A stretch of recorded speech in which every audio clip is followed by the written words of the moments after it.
presentation of Fox Sports. We are Baltimore. We are Southwest. We've seen a little bit of everything so far in this series between the Rangers and the Blue Jays. From first inning offensive explosions to late inning heroics. From baseball mashing Titans going yard to an inside the park home run. The defense hasn't been too shabby either. Today, the finale of this four-game series is upon us. Can the local nine even things up against their AL East rival? We find out this afternoon.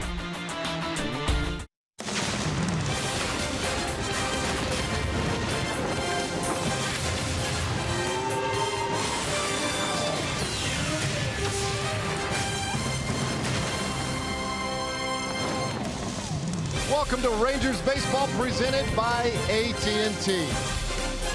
It's a Thursday afternoon getaway day here at Globe Life Park. Final game in a long four-game series with the Toronto Blue Jays. Rangers trying to earn a split in this series. Martin Perez getting ready for the start, trying to slow down these Toronto Blue Jays and send them packing, both teams in with identical 35 and 36 records. Hello again, everybody.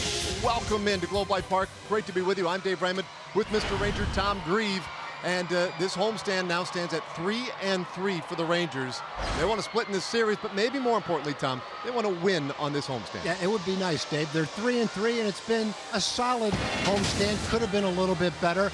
The offense has come alive. They've scored 40 runs. Very nice to have Adrian Beltre and Carlos Gomez back in the lineup. It's a little bit of a turnaround from the beginning of the year. The bullpen has been solid. The starters as a group on this homestand have struggled. For the season, the starters have been very solid. At times, the bullpen has struggled. So kind of trying to put them both together at the same time. That would be nice. So as far as that goes, Martin Perez this afternoon. Rangers have won his last two starts, and it's a big one for him. Yeah, it is. On the season, Martin is 3-0 when he gets 3+ runs of support. His last start is a pretty good example of that. He beat Seattle 10-4, pitched pretty well in that game, 5 2/3 innings. He gave up 4 runs. 3 of them came on a Mike Zunino home run in the 6th inning. So Martin likes to pitch in this ballpark. I think he enjoys pitching in the daytime. Big start for him today determines whether the Rangers win this homestand or not.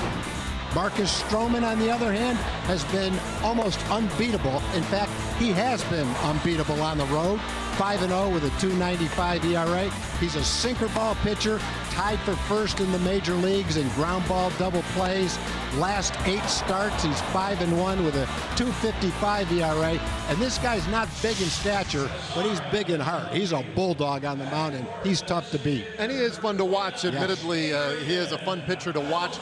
Shin-Soo Choo, he's been getting on like crazy. 4 times again last night. Rangers love the way he's going. Well, we're talking about Choo a lot because he looks like the Choo at his best right now. He's healthy, he's playing every day, and when he's doing those two things, he uses the whole field, he gets on base, and he hits the ball out of the ballpark. He's got 11 home runs this year, tied for 3rd with 42 walks, 7th in the American League with a .390 on base percentage. All right, he hopes to keep it going. Carlos Gomez will be back in the lineup today. He's got a 9-game hitting streak. That streak is in our spotlight when we come back. Rangers Baseball is brought to you by AT&T Internet. Visit AT&T.com/keepcalm to learn more. And by Southwest. Yes to low fares with nothing to hide. That's transparency.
Park, and some of Tom's best friends here this afternoon. The Lizard looked pretty cool. And we are just about set for the final game in this 4-game series. Rangers and the Blue Jays. The Rangers looking for a split in this one today. Happy to have Carlos Gomez back in the lineup today after taking yesterday off. He brings a 9-game hitting streak into today, and he is in our Shiner Light Blonde spotlight. Yeah, it's been fun to watch, Carlos. If you go back to the 4 games before he went on the disabled list and the 5 games after it, it adds up to a 9-game hitting streak and average close to 400. In the 5 games since coming off the disabled list, he's hit 3 home runs and knocked in 9 runs.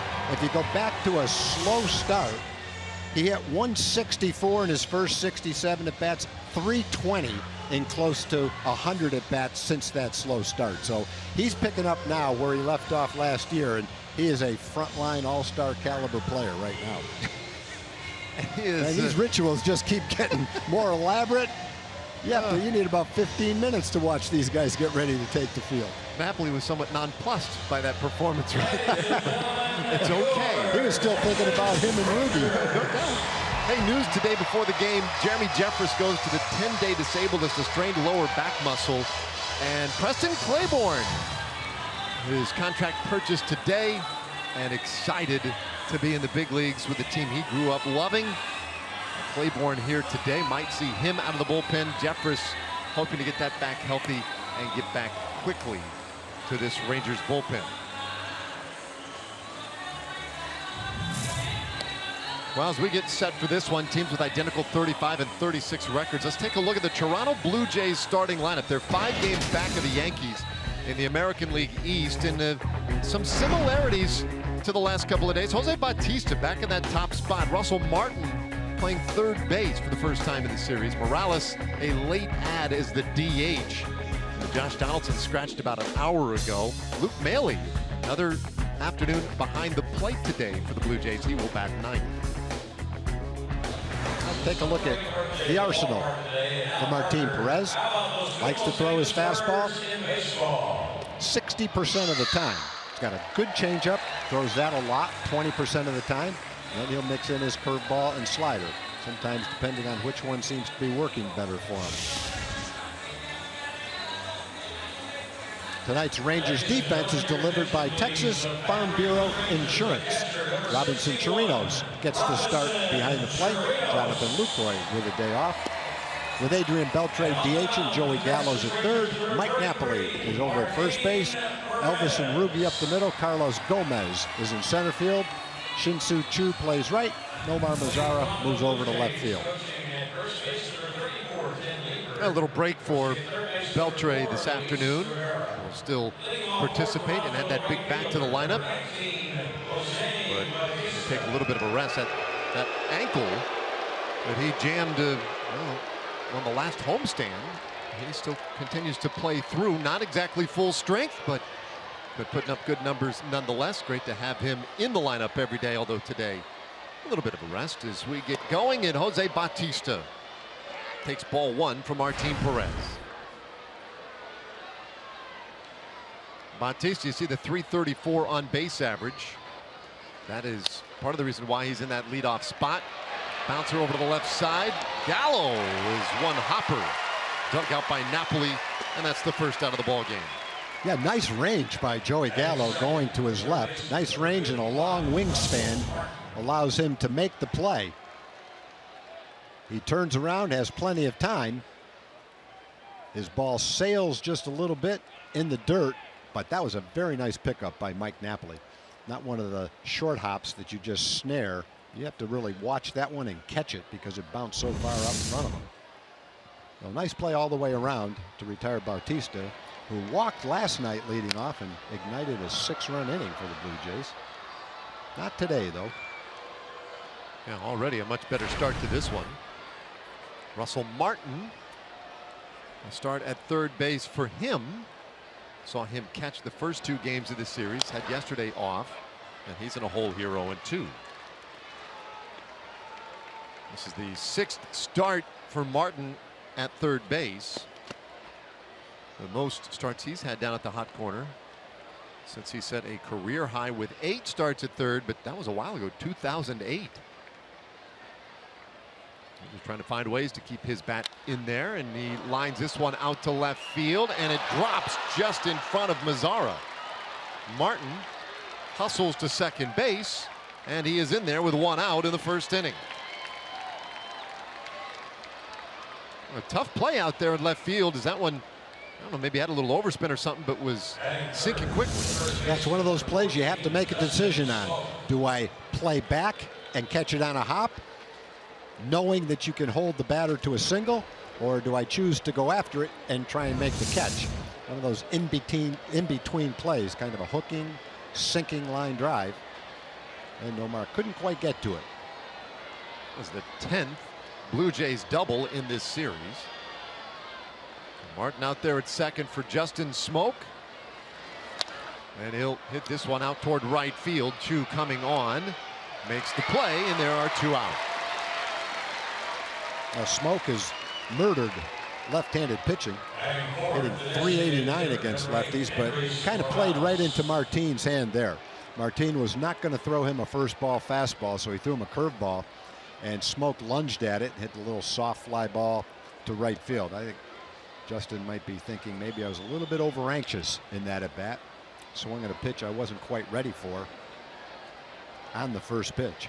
But Martine will take it. He made a good pitch. Got the hottest hitter out with that one pitch.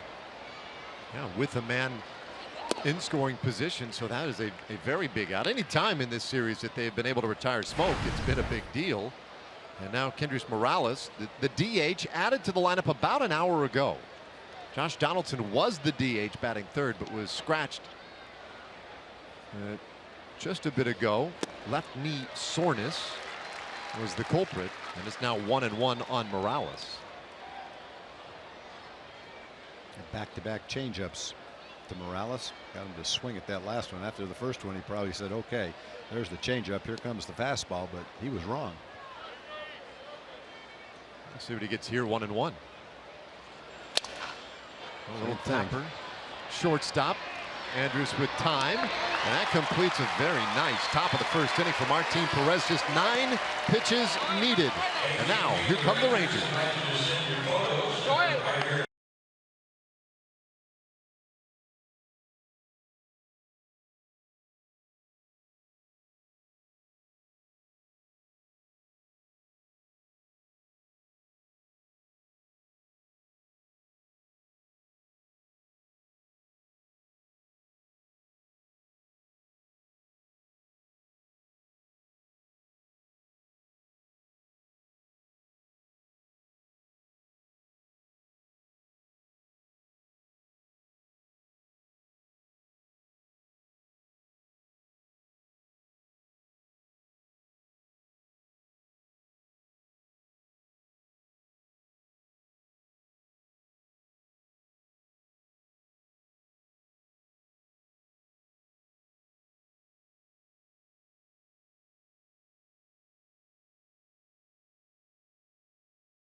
For Martin Perez, and now the Rangers take their hats at Marcus Stroman. Let's take a look at our Southwest starting lineup.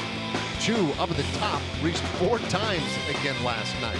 Andrus, Mazzara, Beltre, and then Rougned Odor batting 5th. Gallo hit another home run last night, and inside the Parker. He's batting 7th. Chirinos doing the catching today, bats 9th for the Rangers. Marcus Stroman likes to throw a sinker, and he's got a good one. 94 miles an hour. He also has a really good slider, throws that almost 20% of the time. He throws a lot of different pitches. He'll throw a four-seam fastball, curveball, cutter, changeup. He has a wide variety of pitches, but when the chips are down, you're either going to see a slider or a sinker, ground ball pitcher. And the first pitch, Chu rolls it to shortstop, and Tulowitzki erases him for the base pass. One away. Well, Chu's up there looking for the first pitch to hit. He got a pretty good sinker to hit. He hit it hard, but unfortunately it right at Tulowitzki. Solidly hit out. Well, now Andrus, Elvis at 288 coming in. Getting on at a 332 clip. Elvis with hits in 3 straight games now.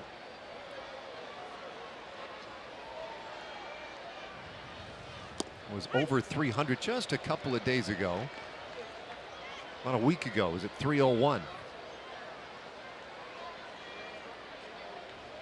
But that average has fallen just a touch. 6 hits over the last 8 games. Bounces this one wide of third. And is in a hole 0-2. Stroman doesn't really fit the mold of what a scout would describe in a young starting pitcher. Right-handed pitcher, I think if you asked a scout, they'd say, well, we like our starters to be 6'3" and 210 pounds. Well, Marcus Stroman is only 5'8", but he pitches like he's 6'4", 6'5". He's the kind of guy that you pay to watch these kind of guys play. He plays with style. He's a bulldog on the mound, a little bit of an attitude. There's the major league scouts watching the ball game. But even though he's only 5'8", he came into baseball earning a lot of respect from the scouts because he was a #1 draft choice. 22nd pick in the draft when he was picked. Went to Duke University. It's 2-2. A little tight. And when he was drafted, there was, I think, a lot of thought, in fact, in the very early portions there, that Stroman would be a guy who would be better suited to pitch out of the bullpen. But they took their time in developing him. They didn't rush him. Kept him as a starter, and it has paid off. He's a good one. And a breaking ball just misses up. Andrus takes the walk.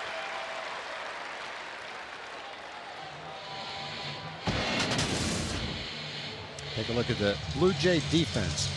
With Josh Donaldson out of the lineup, Russ Martin gets a start over at third base. Justin Smoke is at first.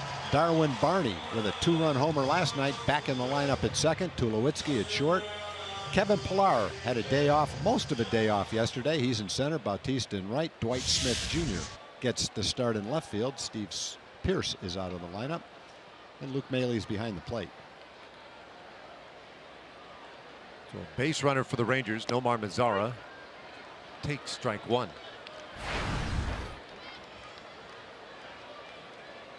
Nomar with 10 homers now. He had a hit yesterday. Mazara with a home run in Tuesday's game. Now the pitch out was on, but Elvis not going anywhere. 1-1. Now he might be going at some point in this at bat. 15 steals, that's 4th most in the American League. Luke Mailey, though, who caught last night's game, he has been a very good catch and throw receiver. Throws out over 30% of those who attempt to run on him.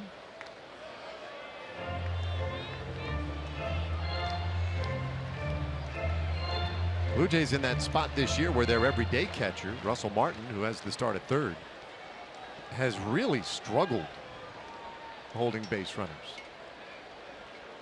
Whereas Mailey, who doesn't get that many opportunities, has shown a real ability that way. The 1-1. And Mazara in a hole, a ball and 2 strikes.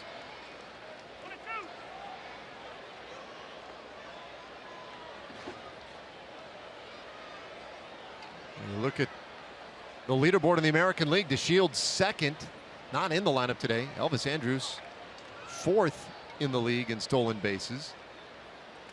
Rangers do like to run. It bluffs, and Mazara swings and misses at strike 3. 2 out here in the first inning. That'll bring up Adrian Beltre. A lot of times we talk about our TXU Energy Power Player to watch. Today it's Power Players. But the guy who sticks out, how about this for the month of June? Highest batting average to Shields. Most home runs, Odor with 5. The Shields also with the stolen bases. But Adrian Beltre, 12 RBIs, most on the club so far in June. And awfully nice having him back in there.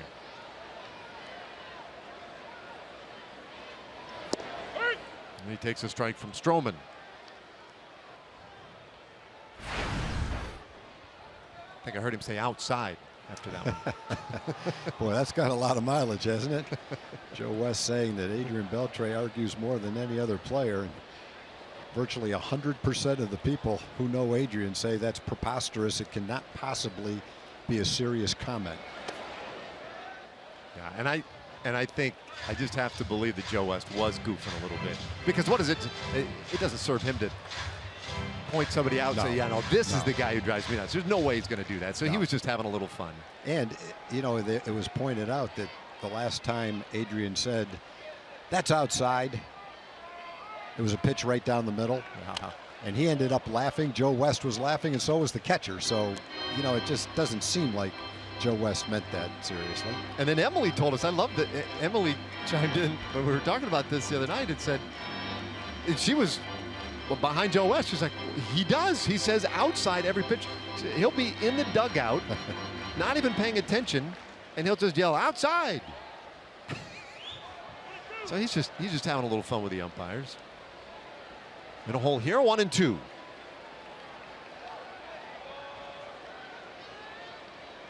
Andrews with a modest lead, not going anywhere, and Beltre keeps it alive at a ball and 2 strikes. 277 average, a couple of home runs.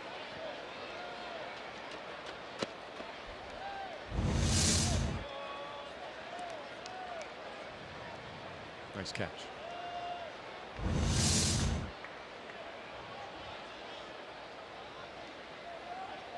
There's no pitch, no play, where it is worth your time to take your eyes off of Adrian Beltre. The most mundane tasks on the field, he manages to keep them interesting. Always having fun. You mentioned yesterday at 38 years old, there's certain things you wouldn't expect a guy maybe to be quite as adept at doing still. He's got more energy than anybody. He definitely has not had his bat slow down, that's for sure. Now the runner goes. This ball hit well out into left field. A lot of green out there. Elvis has good speed. He's into third. Beasley's going to wave him, and the relay throw is dropped. Beltre to second with the RBI double, and the Rangers draw first blood this afternoon. Well, with Elvis running on the play, he had a chance to score. There might have been a little bit of a contest at the plate if the cutoff throw, the relay throw to Tulowitzki, was accurate. But the throw bounces. Tulowitzki's in position getting ready to throw, but he can't come up with a short hop, and Elvis posts in with a first run and a well-struck double by Adrian Beltre. Very nice to have the guys in front of you be able to run so they can score on plays like that. Andrews RBI for Adrian Beltre, now 13 in the month. Leads his team. Andrews with a nice long run from first. Some help in that dugout as Rougned Odor rolls one slowly to the right side. Darwin Barney right there on top of it. Throws to first in time and just does get Odor. Inning over with the Rangers strike first. It's a 1-0 game.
Pleasant start to this one this afternoon that we saw yesterday. Rangers with a 1-0 lead. Blue Jays, by the way, what they've done on the road their last dozen games, 8-4.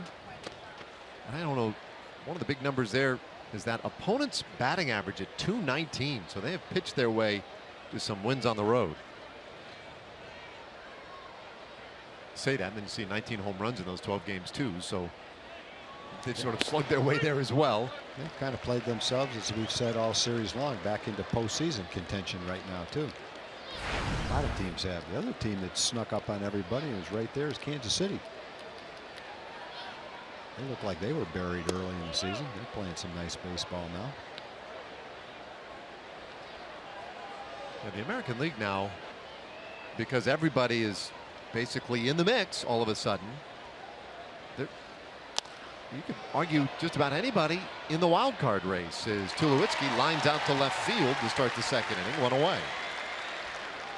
Well, before this series began, there wasn't a team beyond 4.5 games out in the wild card, at least in the American League. National League is so wildly divergent with a couple of real top-heavy teams like the Dodgers, Rockies, and Diamondbacks, Nationals, and then you've got some real laggards. Yeah, in the National League, we're talking in the American League about whatever it is, 6, 7, 8 teams with a real chance to consider themselves postseason contenders because of the wild card. In the National League, unless things change dramatically, the wild card's already been determined. It's in the National League West. So if you're in the East or the Central, you better be playing to win, because wild card's not coming out of those two divisions unless it really changes dramatically. Pilar, bouncer third base, and Gallo with his second opportunity of the afternoon throws him out. 2 away. And if you watch the Dodgers, Colorado, Arizona, none of those 3 teams are showing any indication that they're not here to stay. They're all playing well, getting some timely pitching. Their bullpens have been good. Dodgers with those 2 young stars, Seager and Bellinger. A lot of fun to watch them play in the highlight reel every night.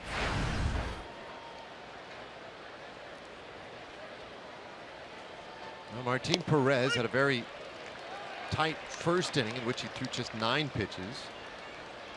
It's 2 quick outs here. And now it works to Darwin Barney, getting a start at second base, second day in a row for him. 1-1 to count. Barney not a big hitter, though yesterday hit a big home run. 2-run shot in the first, also walked later in the game.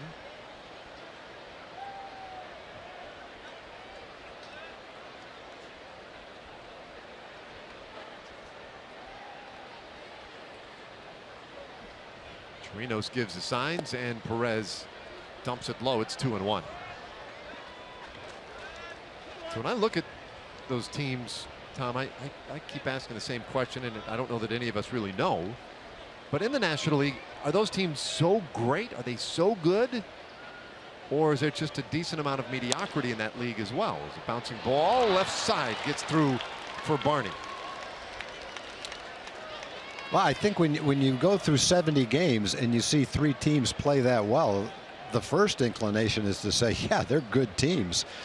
And you have a chance to watch them every day on highlight films anyway. And all 3 of the lineups are really deep. There's a lot of good hitters in all 3 of those lineups. So in that regard, I don't think it's a fluke. They can all score. Obviously, the Dodgers are anchored by Clayton Kershaw, Kenley Jansen, the closer.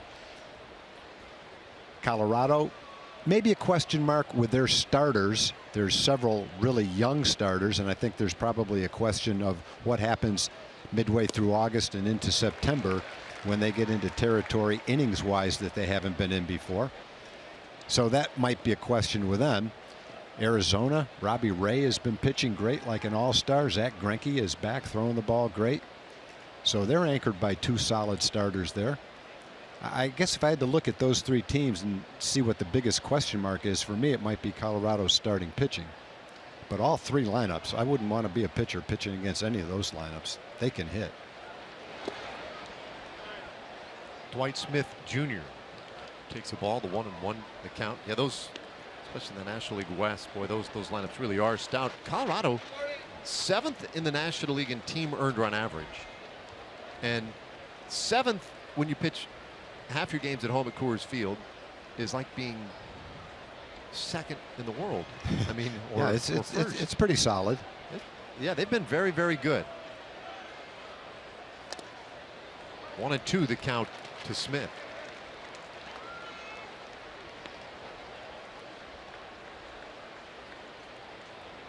Well, Smith got the start yesterday. So back-to-back starts for him. The rookie, 24 years old. This is just his 18th big league at bat. He is 7 for 17 with a double.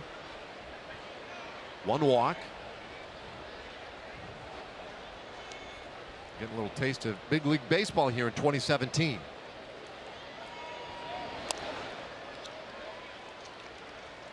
Of course, he was plenty familiar with it. His dad played in the big leagues for the Cubs, Braves. Been around the ballpark at the game quite a bit. And what we saw yesterday, he looked pretty good. Got a single in the 4th inning yesterday.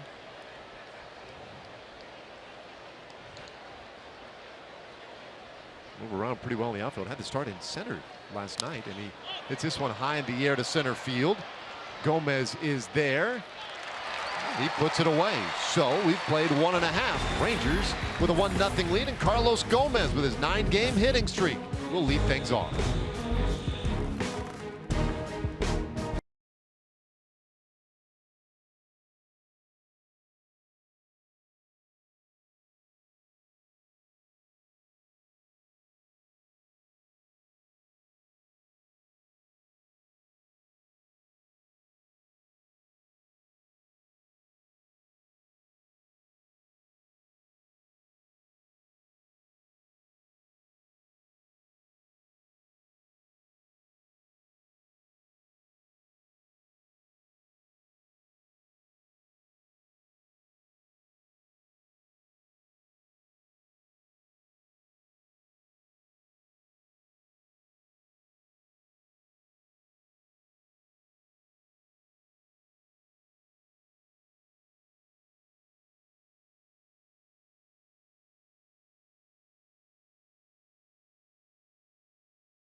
For the Rangers, and we check in with Emily Jones.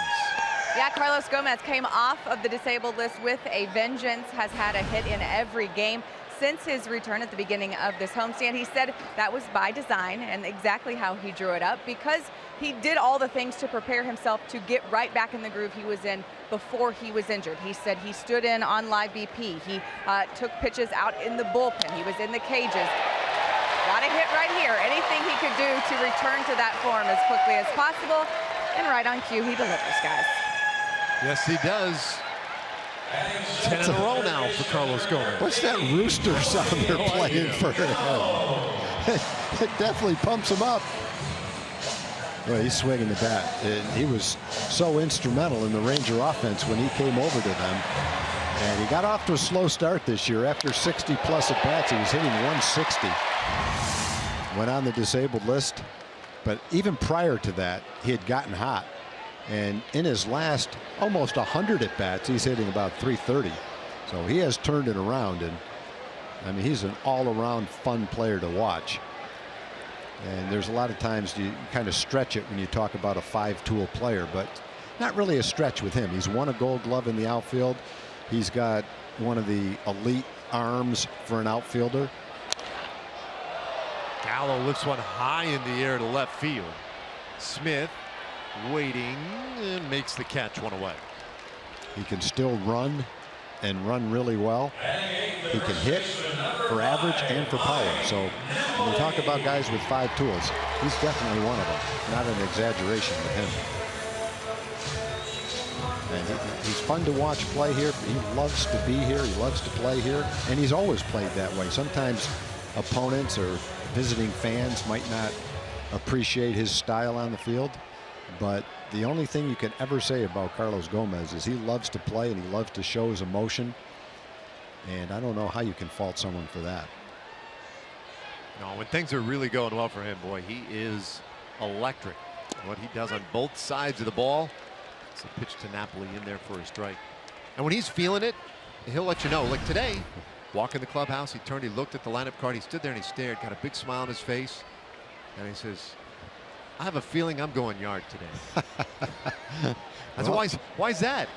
With that rooster cackling every time he comes up, he may do it more than once. He said, look at that lineup card.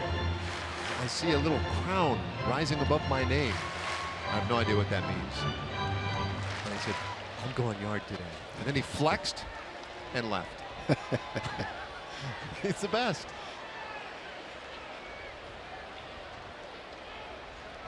Got a nice lead.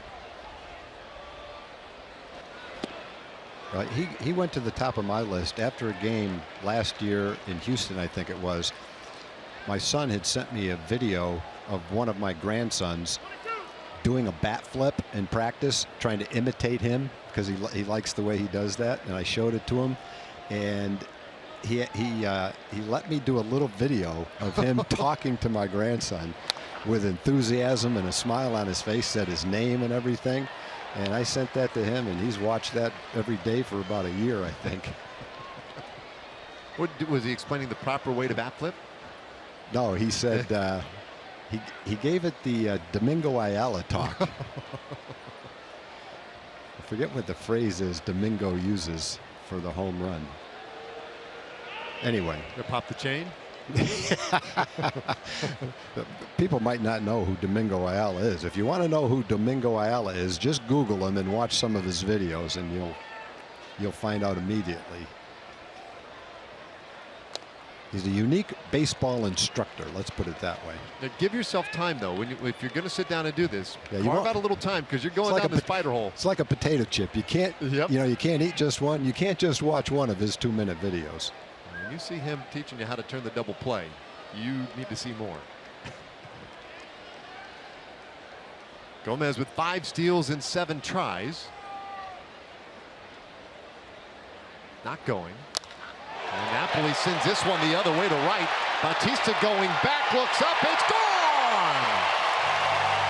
2-run shot by Mike Napoli. 14th of the year for Nap, and the Rangers lead it 3-0.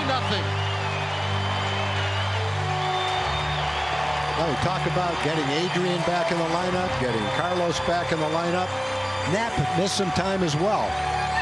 And every time he goes to the plate, he's got the potential to do just that. It's great to have him back in the lineup. And when your 8th hitter is Mike Napoli, you've got a pretty deep lineup. Pitch is down, out over the plate, and Napoli goes the other way on a line over Bautista's head into the front row and back on the field. A couple of fans missed a chance for a souvenir. That's right. According to Carlos Gomez, there will be more as Chirinos steps in and takes a strike. So Napoli with his 14th home run. A 2-run shot, and it is 3-0 in the 2nd inning.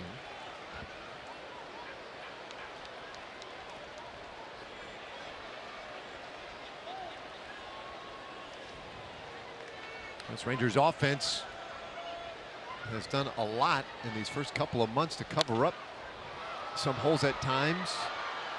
They pop up down the first base line. And deep down that line, Smoke tracks it down, and there are 2 away. Now to the top of the order for Shin-Soo Choo.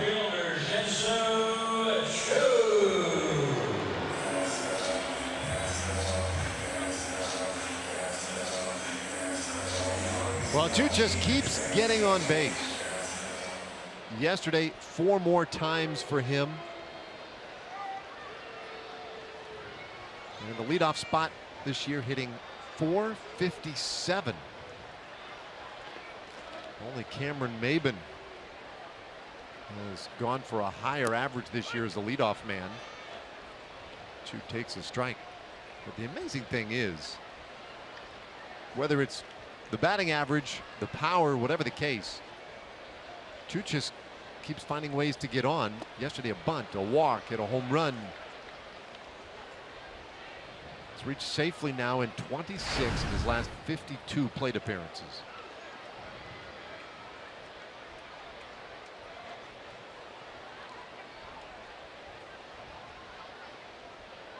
Stroman digs in his 0-2, and he gets Choo swinging.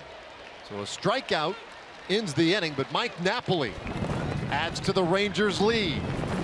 Showing some real pop, going the other way into the right field seats. A great start for the Rangers.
Jays 3-0. This concludes a 7-game homestand. It is now off to New York, Cleveland, and Chicago for a 10-game road trip for this team. Spoke with Jeff Bannister about any sort of momentum that might have been built on the last trip. He said that is very much so the case. They got that good feeling on the road, that feeling of success, and that they could win away from this ballpark. And really that road trip starts today, wanting to build some positive vibes for a happy flight on our way to New York. So hopefully this 3-0 score will hold up and maybe even get added on to a little bit so we can all enjoy a little happy flight, guys.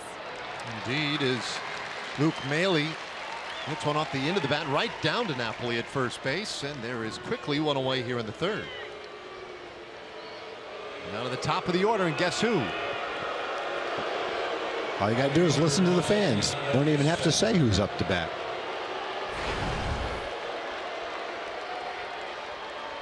I think the one thing you can say, Dave, and we've mentioned a little bit in this series, the Blue Jays and the Rangers have a nice rivalry going, but there's been no repercussions from events of the past. Seems like that's behind everybody and just about playing baseball now. Yeah, and I think that comes as much relief to all of them. Yeah. You know, just as much for Bautista as it is for Odor. Sure. Right in there, the count 1-1.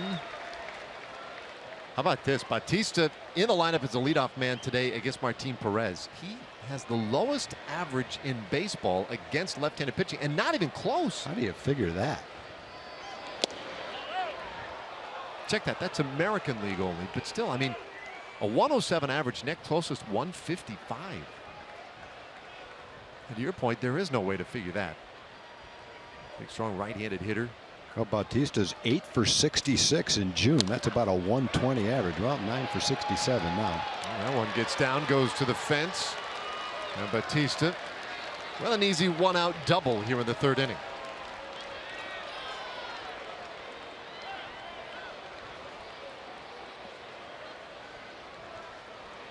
Well, we say he's hitting 107 this year against lefties. He's 8 for 66 in June. And about 1 second later, he doubles to the right center field gap off a left-hand pitcher. That's your reverse lock There theory. you go. Just and what a bat. You know, you're tempted to say, man, every time I say something like that, they do just the opposite.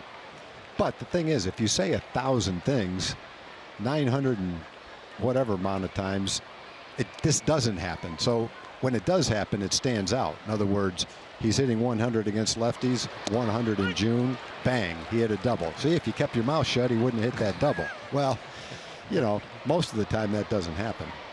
When it does, you go, I should have kept my mouth shut. Whatever. I don't know how many times I've thought that. Someone has reminded you of it? Yeah, plenty of times. Martin had a double in the first inning. The Blue Jays with 3 hits so far today.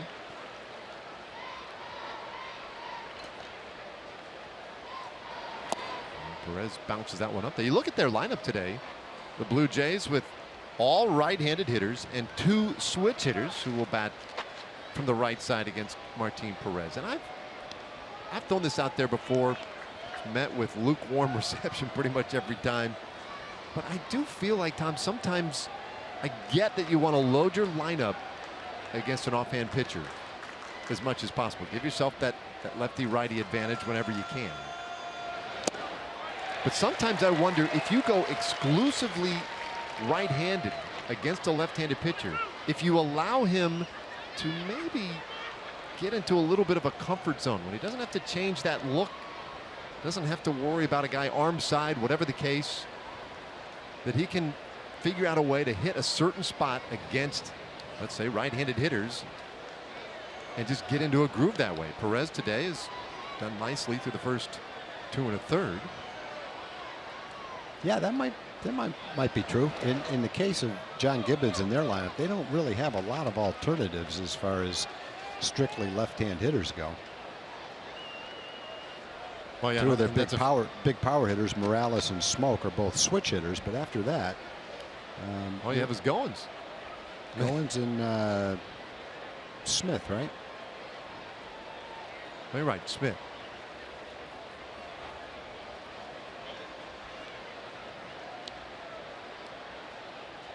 Two balls, 2 strikes on Russell Martin.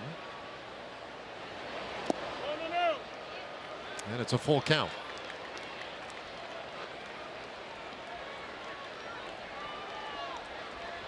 Well, Martin has not thrived this year at the plate. It's the .218 average coming in. Goes up a tick with his double earlier. 7 home runs, but only 14 RBIs. It's hard to hit 7 home runs and still be limited to just 14 RBIs. Now Chirinos wants to have a little conversation with Martin.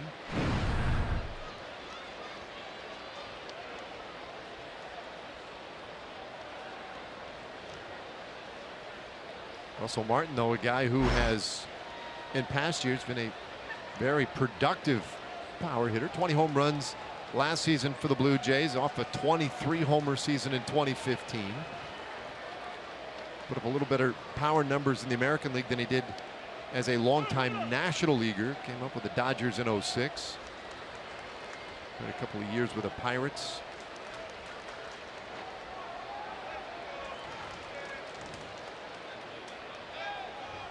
Man at second, 1 out, and the 3-2 pitch. And that ball lined right at Andrus, and he'll haul it in. There are 2 away. Oh, nice break there with 2 gone. Justin Smoke coming up. We will take a Chevy game break and send it back to Rick Renner. First baseman Justin Smoke.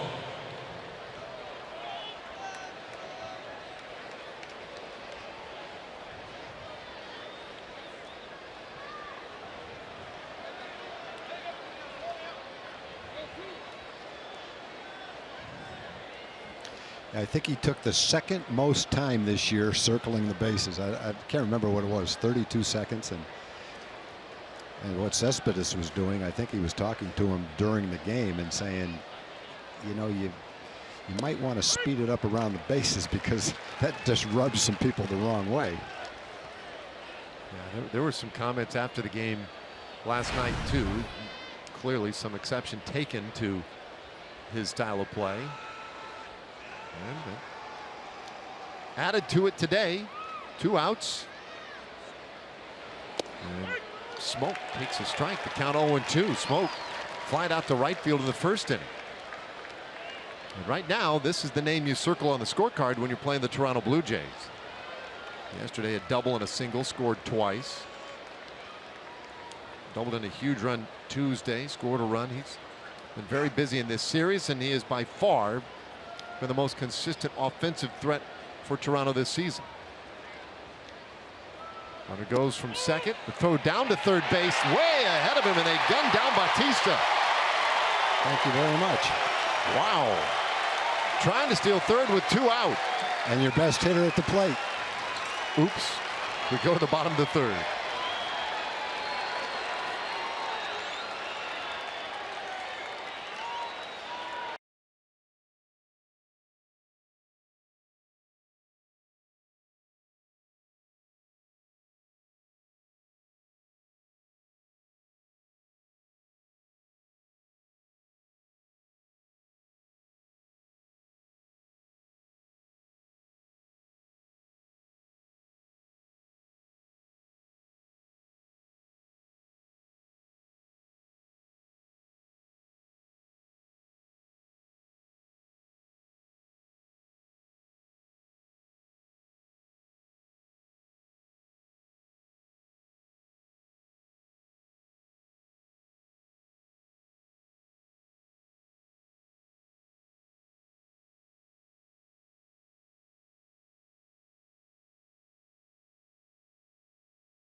Speed replay. Jose Bautista thought he had a great jump, and he probably did. They got the best hitter, Justin Smoke, at the plate. 2 outs, man in scoring position. And Robinson Chirinos guns him down by a mile at third base. There was no one holding him on. He had a running lead, but still got gunned down at third base. And I think if you asked Jose, he would say, I thought I had a big enough lead, a good enough jump where I would be able to steal third base easily. Because in that situation, you have to almost go in standing up. You got your best hitter up there, 2 outs. You just can't get thrown out at third base. And I think before that play started, the last thing that Bautista thought was that he was going to get thrown out. But he did, and it wasn't really that close. No, that's what's so amazing is now the Rangers get back to the plate. Elvis Andrus takes ball 1. It'll be Elvis, then Nomar Mazara, Adrian Beltre, the 2, 3, and 4 hitters in this third inning. So a little bit of a break right there. Rangers already with a 3-0 lead. And it's 2-0 on Elvis, who walked and scored in the first.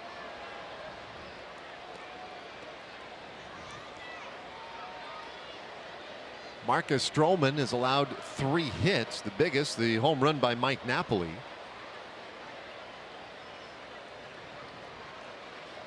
And he's behind 3-0. Well, Stroman has good control. 21 walks, 88 innings. He's already walked Elvis once. Having a hard time throwing Elvis a strike. There it is. He just couldn't throw him a strike. He's walked 2 this game, and both of them have been Elvis. Very careful both times. Our Kubota power stats for Marcus Stroman. Look at those last 11 starts. A 6-1 record, a 288 earned run average. And to your point, very few walks against a whole lot of strikeouts.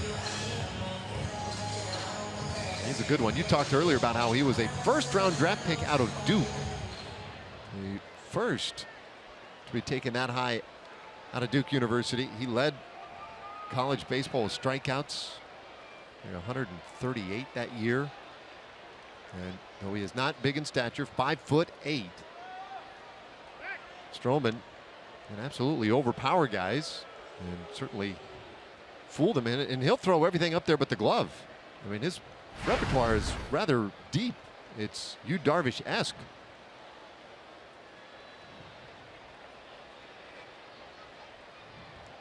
But he lost Andrus and now Mazzara, and he swings and misses at strike one.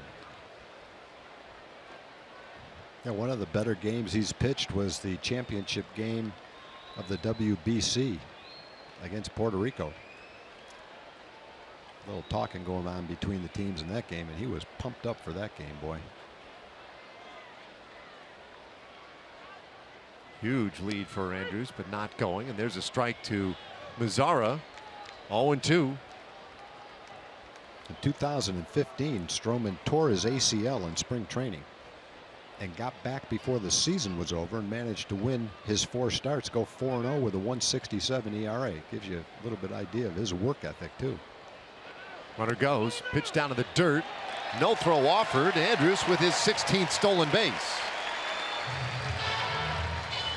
And he picked the right pitch on which to run. Breaking ball in the dirt made it tough for Maley. Yep, nothing he could do on this one.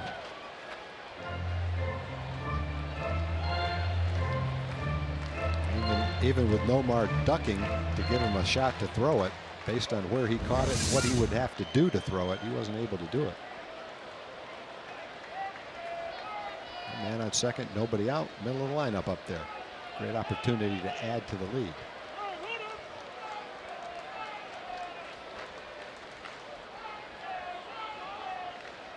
So an RBI spot now for Mazzara. 46 RBIs this year. To go with 10 home runs.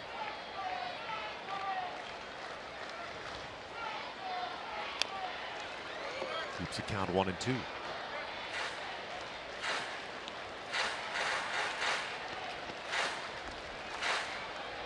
Mazzara has a little 3-game hitting streak going. A couple of home runs over the last 3 games. Some distraction out at second in the form of Elvis Andrus.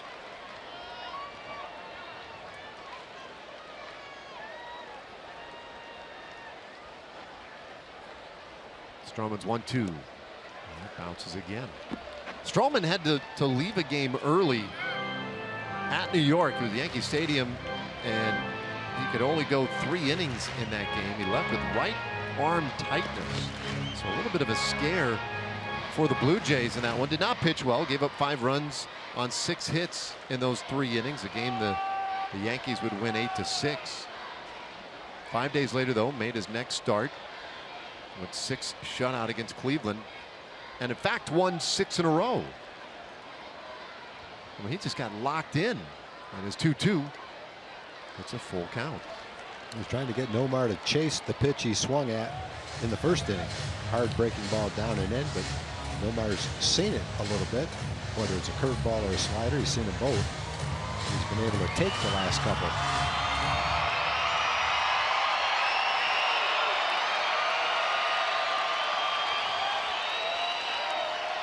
Well, full count now. Elvis walked to open the inning, stole second. And Mazzara taps one by the mound towards second base. Barney on top of it, throws out Mazzara, and there is one away. But Andrus now at third base. All right, here comes Adrian Beltre. Had a double his last time up, and that has given him 17th place on the all-time list to himself. Next on the list, yeah, Barry Bonds. Adrian closing in on 600 career doubles He's 39 hits away from 3,000.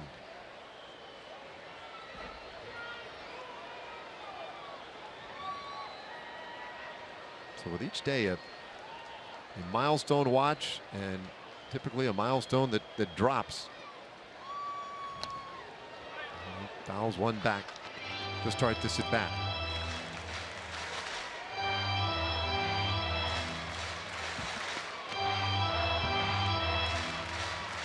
Closing in on Sam Crawford on the all-time hit list.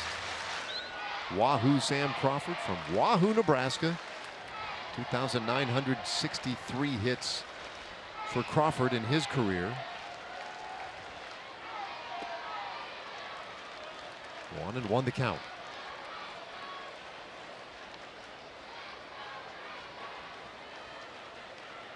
Of course, had Beltre left spring training healthy, we're probably already past that 3,000 milestone at this point of the season, but missed the first 51 games of the year on the disabled list with that strained calf. Infield in, bouncer third base. Grabbed down there by Martin and throw to first in, or rather the plate in time. And Andrews gunned down for out number 2. Well, it was a play designed ahead of time. Elvis was not going to wait to see if it went through. He was going on contact. So he went on contact, put the pressure on the third baseman to make the throw home. But it was a pretty simple throw. He made the throw. Tried to get his hand underneath. Got a little bit of the plate to shoot for. There's a good shot of Maley getting the glove and the swipe tag, and looked like he got him on the arm.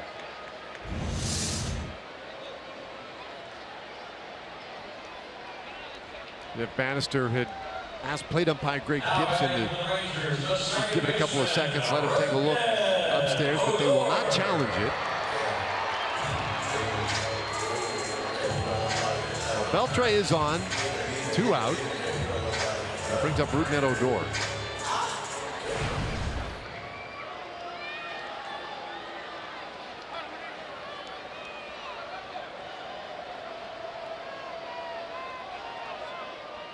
Rugi had a big 2-homer game about a week ago at Houston,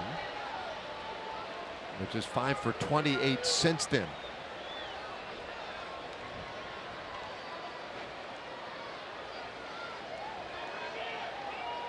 Beltre with a real small lead. Stroman to the plate, and this one hit up the middle. That one through for a base hit. Beat the shift that time. And Odor with a base hit. 2 men on for Carlos Gomez. Now batting the center fielder, Carlos Gomez.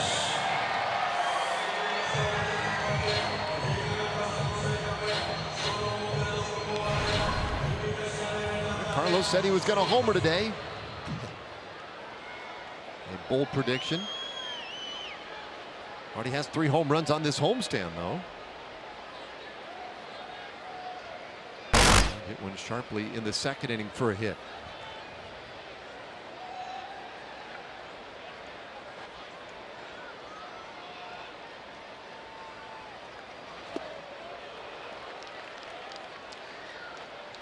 Stroman in that at bat against Carlos Gomez in the second inning. There was a first pitch single for Gomez. Stroman though went for that leg lift and then just held it like a statue. Took an extra beat or 2, then delivered, trying to throw off Gomez's timing. Now pours one in there. The count 0-2.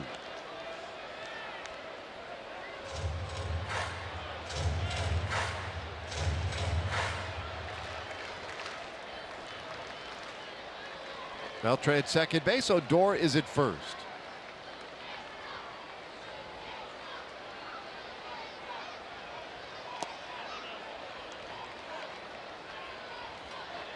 Next pitch for Stroman will be number 50 this afternoon.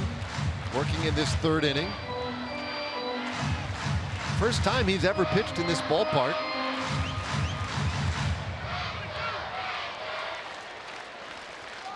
He had pitched against the Rangers previously 3 times, all at Rogers Center up in Toronto.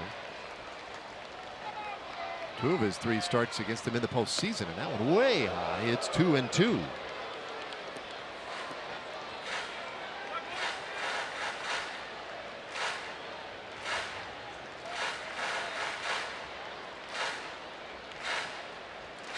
You see the numbers for that 10-game hitting streak for Carlos Gomez extended already today.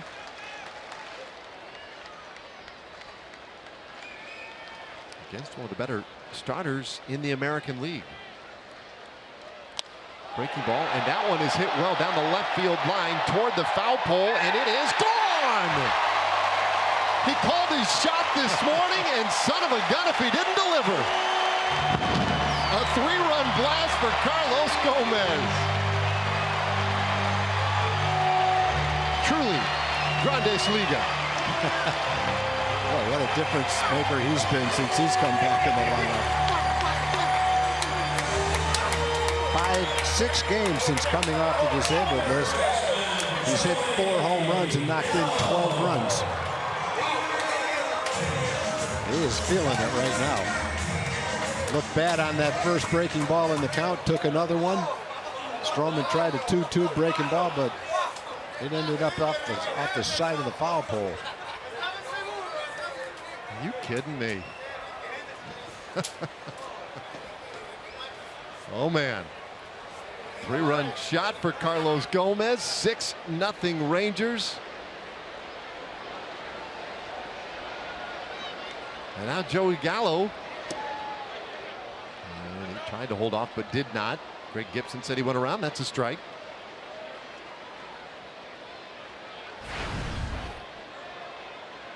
Gomez with his 8th home run of the year.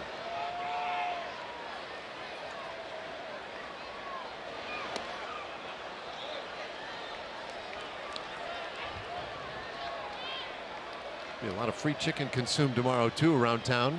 That one right off the foul pole.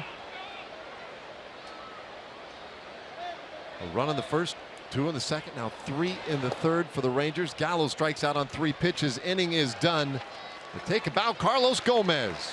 Called your shot, big fella, and you did it. We go to the 4th, 6-0 Rangers.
Six nothing Rangers. Top of the 4th inning. Yeah, a lot of smiles out there right now in center field. And of course, this guy doesn't mind either. Martin Perez sitting atop a pile of 6 runs right now, and will face Justin Smoke, Kendrys Morales, and Troy Tulowitzki.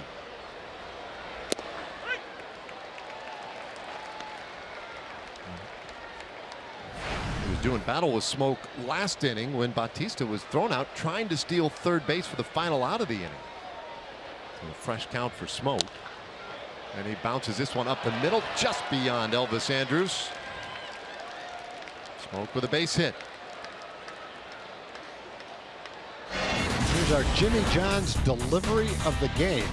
It's Carlos Gomez delivering on a promise, not a promise, but he mentioned it in the clubhouse before the game. I think I'm going to go deep today. And he delivered, and he is our Jimmy John's delivery of the game. 3-run homer on a 79-mile-an-hour curveball. He is pumped up for that. Evidently, someone down in the clubhouse sent that rooster cackling up to Chuck Morgan to play in Carlos's first at bat. I don't know the story behind it, but it certainly has motivated. There's Chuck. Certainly has motivated him today. He's got a single, a 3-run homer, and he scored twice. May hear that rooster again. I was just going to say that may become part of the program.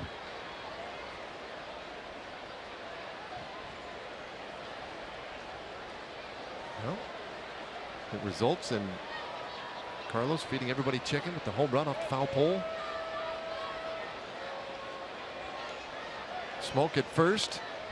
A little tapper foul makes it 1-2 on Kendrys Morales. Morales grounded out of the first inning, and he is prone to the double play. Morales sent into 12 double plays this year, second most in the American League. They play him straight up at that double play depth up the middle. Smoke with a very small lead at first. It's 2-2.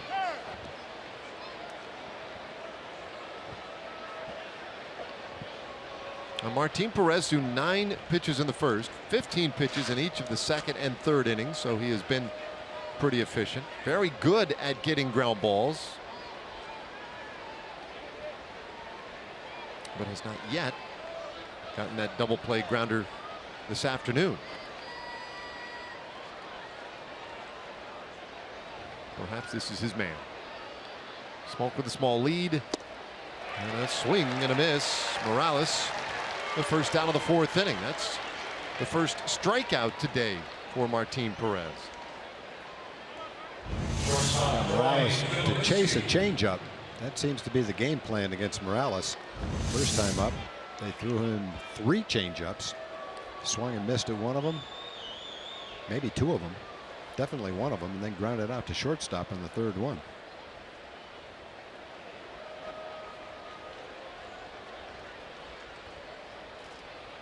So now Tulowitzki. Flying out his first time up. Shoots this one down toward that right field corner and slicing into that corner foul. For strike 1.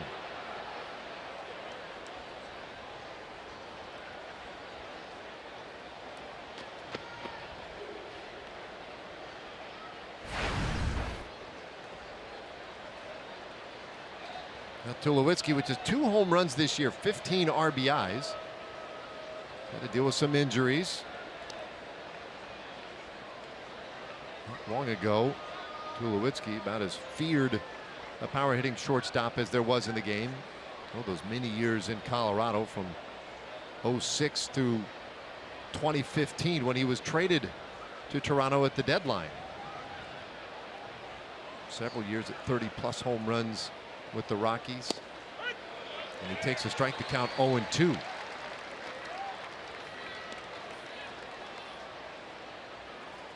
Not like he has been a disappointment per se in Toronto. Last year 24 home runs, 79 RBIs, although the average did dip. And this year, with the health and everything else, it's been a struggle for him. Bounces this one shortstop. Andrus to second for 1. The turn from Odor. In time double play. 6-4-3 and the inning is done. Martin Perez puts another goose egg on the board and the Rangers lead by 6.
7-0 time for our progressive fan of the game. I am a sucker for a good sign. The Smart family just found out recently they are expecting their second child and wanted to let their family know in Copperas Cove, Texas. And so they made this sign to let them know. I am giving the bag to Cadence, who is going to be a big sister in January. Cadence, congratulations. Can you give us your best Go Rangers as loud as you can? Say loud. That's what I'm talking about, girl. You're going to make an awesome big sister. Way to go, guys. Nicely done. Hey, congratulations. To the bottom of the 4th inning. Rangers have scored in every inning so far. Mike Napoli will start things off here. He homered in the 2nd.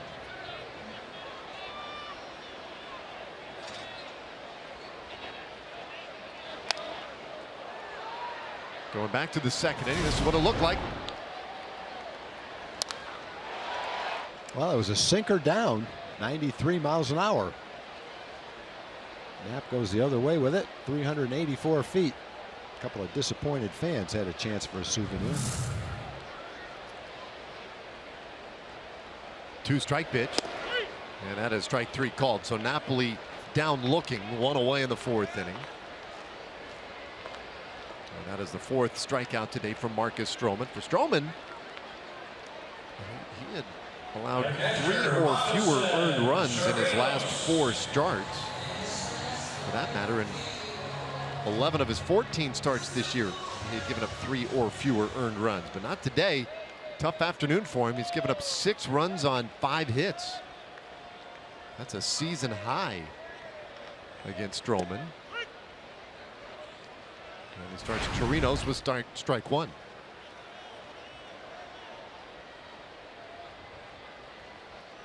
Robinson 0 for 1. He popped up in the 2nd inning. Starting behind the plate today, 8 home runs, 21 RBIs for Chirinos.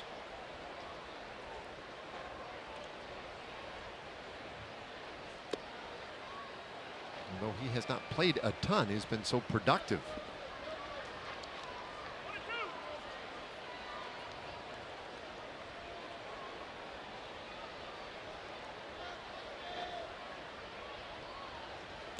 Stroman upstairs with it, and it's 2-2. Chirinos in the initial games this year put up ridiculous numbers. His last 19 starts, though, he's slowed down. 11 hits, a 167 average over those last 19 games. But the power numbers have maintained. 3 home runs in his last 6 starts, and he hits this ball well out to left field. Smith back, he looks up, it is gone! Robinson Chirinos does it again. He has maintained it. 9th long ball of the year for Chirinos. Rangers have scored in every single inning, and it is 7-0.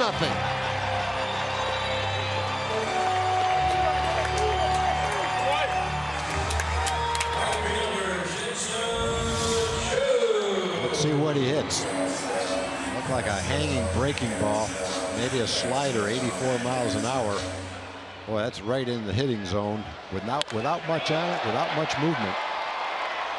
And Robinson Chirinos, his 9th home run, and he's only been up to bat 90 times. That's pretty good at bat to home run ratio.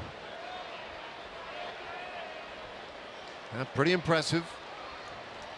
7 runs now on 6 hits. And that is a career high against Marcus Stroman in any one start. Rangers have come out swinging this afternoon. Chu 0 for 2.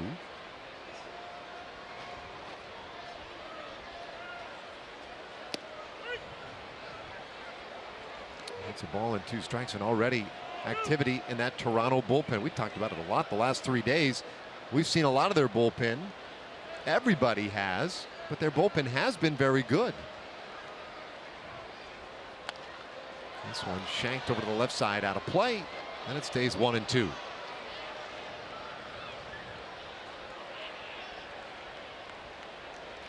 Well, it has been a struggle today for Marcus Stroman.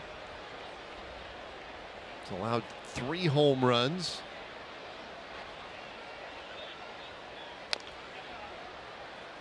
And Chu fights off another.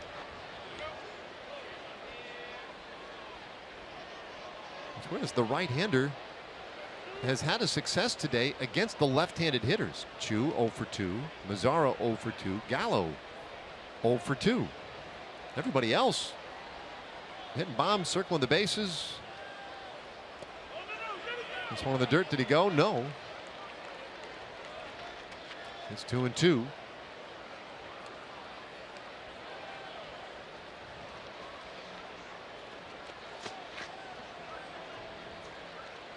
Stroman came in 6th in the American League with 7 wins. He had the 8th best earned run average in the league. And had done his best work on the road.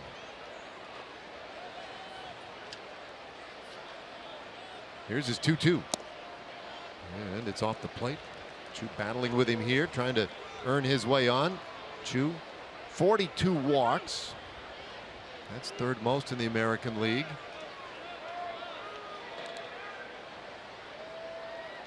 Trying to work one right here.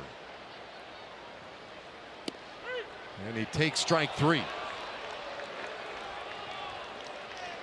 The shortstop, Elvis. 2 away here in the 4th inning. Hey, get a jump on your Independence Day celebrations this year by heading out to the ballpark on Monday, July 3rd. We're going to have a spectacular post-game fireworks show. Red Sox and Rangers at a 7:05 game, and you can get your tickets at TexasRangers.com or by calling 972-RANGERS. That will be the next homestand. Rangers hit the road after this one today. A long roadie through New York, Cleveland, and then the south side of Chicago.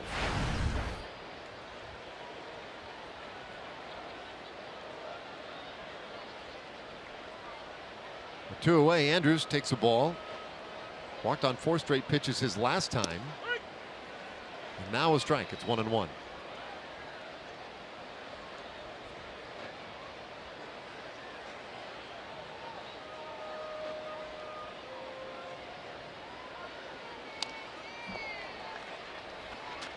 Ball and 2 strikes. Andrews, a couple of walks, has scored a run. 6 different Rangers have scored today, including Gomez, who has scored twice. All of this behind Martin Perez, who's thrown 4 shutout against the Blue Jays this afternoon. The 1-2 pitch. That one is lined out toward left field. Drops in. Base hit for Andrews. A good day for Elvis. He's been on all 3 times. Stroman walked him the first 2 times, the only 2 walks that he's had. And this time Elvis reaches for a breaking ball and serves it out to left field for a sinking line drive hit. Elvis came into the game hitting .288. Be up at .290 after that hit. So he's on for Mazara, who was struck out and grounded out. 0 for 2.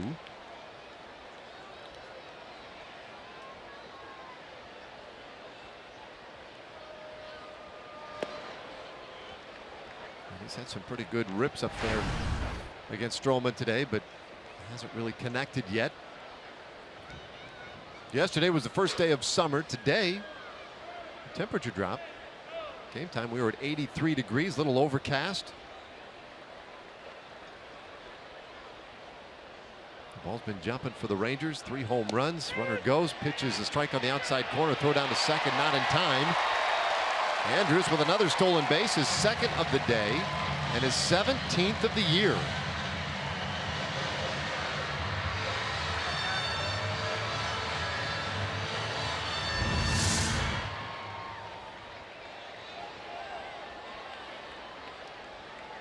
Maley didn't get a good grip on that ball when he threw it. I think if he dropped it in the air right on the bag, he might have had a shot.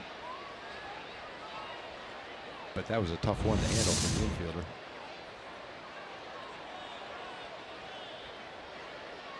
On a 2-strike pitch, and this one pulled down the first baseline. Smoke stays with it and takes care of Nomar Mazara. Inning over. Rangers add a run.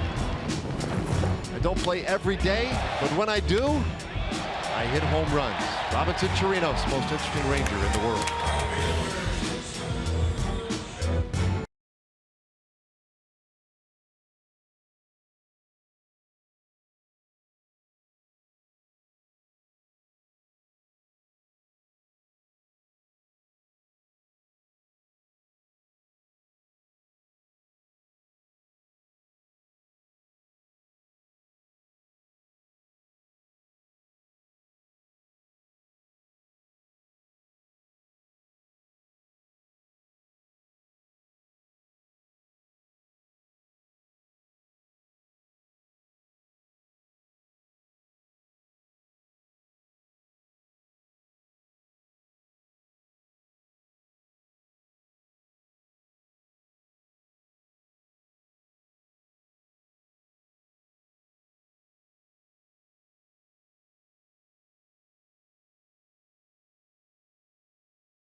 Okay, the big story. How about this yesterday? Justin Verlander working on a no-hitter, but Jarrod Dyson in the 6th inning bunts his way on to break it up. And of course, the owners would go on in this one. And Verlander, decent game, obviously very good game, but loses to no-hitter. Yeah, it's an interesting topic because a lot of times people will cite an unwritten baseball rule that when a pitcher has a no-hitter going, in that case it was a perfect game. I think he retired the first 16. It's not kosher to bunt. But I think it's way off base, especially in this case. And I don't think Verlander necessarily said it, but I heard some analysts last night and this morning saying that in that particular case, out of respect to the pitcher, you don't bunt. And I think it was a no-brainer that that's Dyson's game. They're down by 4 runs. He's a speed guy. He does bunt to get on base. That's how you start a rally. So I found absolutely nothing wrong with that. And I don't think Verlander did in that case. But if you go back far enough, there was a case a couple of years ago where Eric Ibar bunted to break up a no-hitter in the 8th inning. And they showed Verlander in the dugout screaming at Ibar that he was going to drill him in the side the next time he came up. So that particular time, he definitely took exception with it. But I don't see why should Ibar or Dyson care if Verlander has a no-hitter. They're trying to win the game. They're both in races to go to the postseason. Both guys bunt a lot to get on base. They're trying to start a rally. To me, it's a no-brainer. That's what those guys do. They should be able to bunt. Why should they not be able to bunt? Because the guy's got a no-hitter going. So 8th inning, that's not a breach of etiquette or anything not to like me. that. Now, if it's 9-0 and the game's out of hand, maybe that's a different story. But with the game at hand, the team of the guy that bunted, as we look at Martin, get another double play. The team that's behind and trying to win and is in a pennant race, they shouldn't have to give up some of the things that give them a chance to win because the other guy's got a no-hitter going. They're trying to win the ball game. There was a case, a number of years ago, 10 or 12 years ago. Ben Davis was a catcher with San Diego.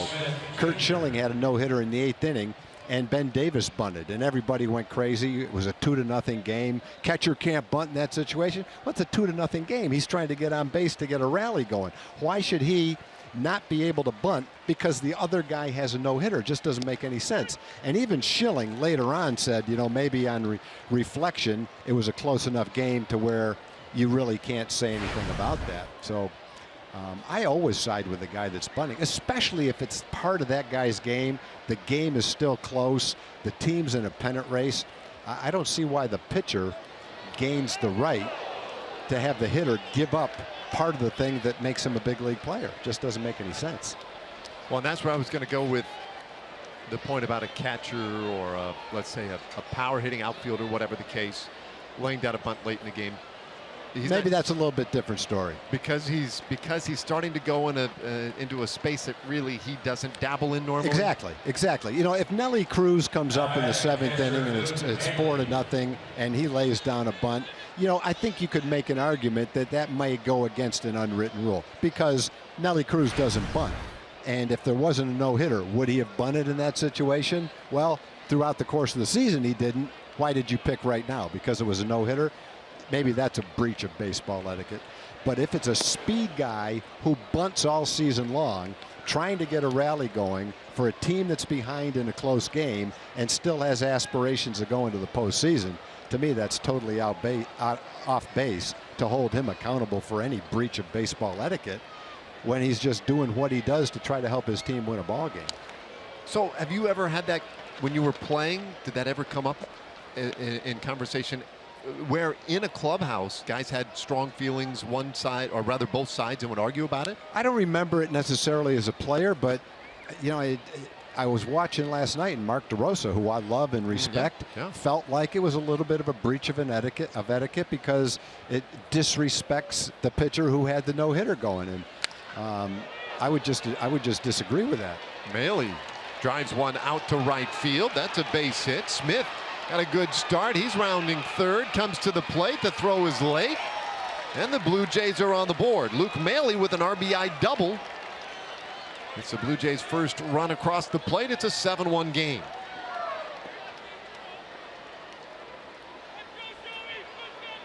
Now batting, right fielder Jose Bautista. Well, Maile got a high fastball and hit it sharply into the gap in right center field. Maile came into the game 10 for 83. He was hitting 120. So the hits haven't been piling up for him, but he gets a nice RBI double in that at bat.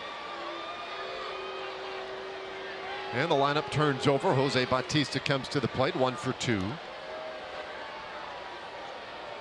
Maile at second base. And Martin Perez just a little bit outside for a ball. Yeah, well, I would side with you. I've always sort of felt like the game, right? Trying to win the game should always supersede any of the quote-unquote etiquette. I just don't see that a team that's trying to come back to win a close game should be penalized because the other player has a no-hitter on the other team. They don't want him to get a no-hitter anyway. So I'm kind of siding for the bunter in most cases. Yeah, in the case of Gerard Dyson, I mean, that's a huge part of his game. I mean, he is a league leader in bunt singles, so you can't just suddenly dictate to somebody like the biggest part of your game you can't have right now because we're looking at a potential historic outing. Yeah, to me that's not even debatable. But here's an interesting one that would be a very good debate. Mitch Moreland comes to bat. The other pitcher has a no-hitter. Let's say it's the 7th inning, and he comes to bat. And there's no one on the left side of the infield. All 3 infielders are playing on the grass on the right side of the infield, trying to take a base hit away from Mitch. Mitch hits a lot of ground balls to right field. He loses a lot of base hits because that defense alignment is taking hits away from him.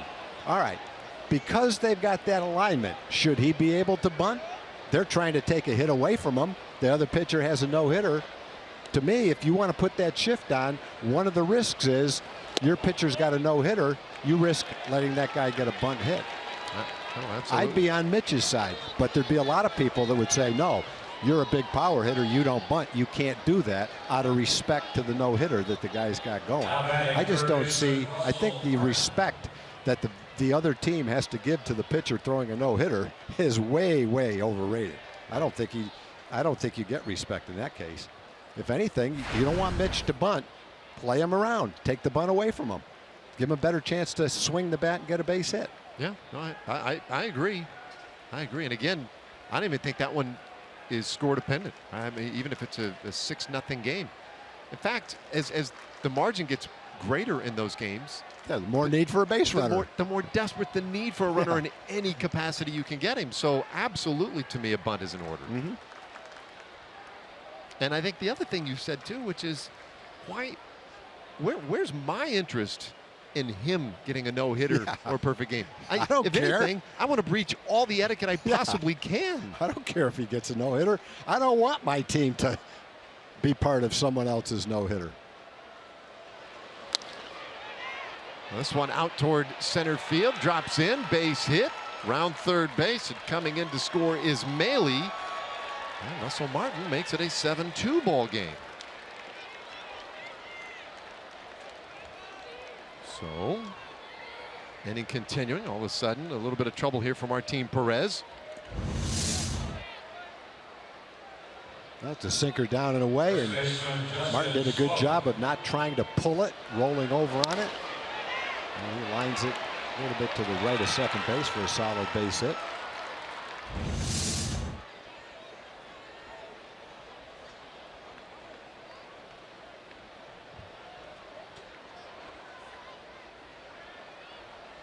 There's a leadoff runner, double play, and since then 4 straight runners have reached base.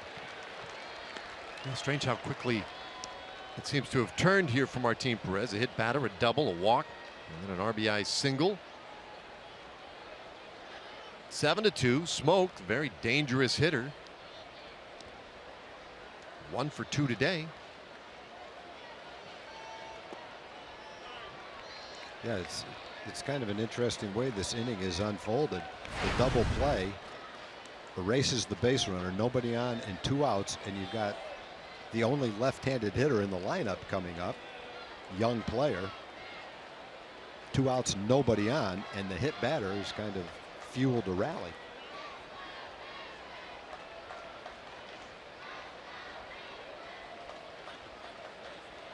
So another little breather as Robinson Chirinos went out there to have another word. Smoke is in the top 10 in the American League in the Triple Crown categories. 9th in average, 4th in homers, 8th in RBIs.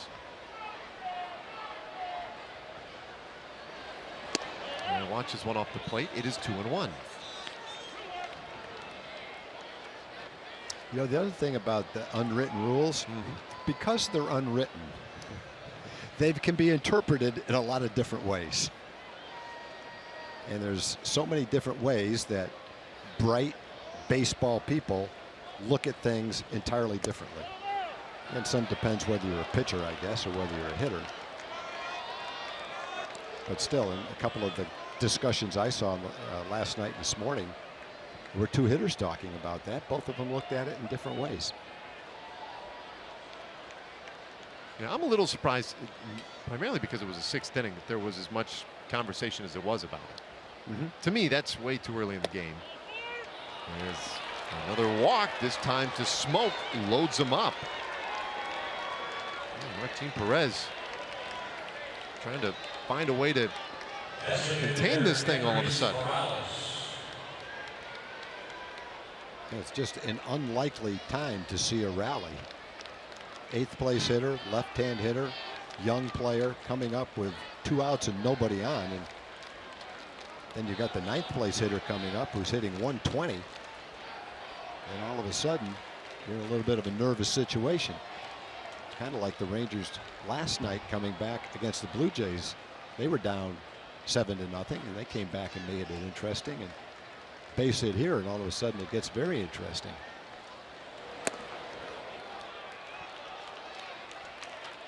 And this is one of those challenges from our team, to curb his emotions, take a step back, get his heart rate down, and figure out a way to make a pitch to keep this game 7-2.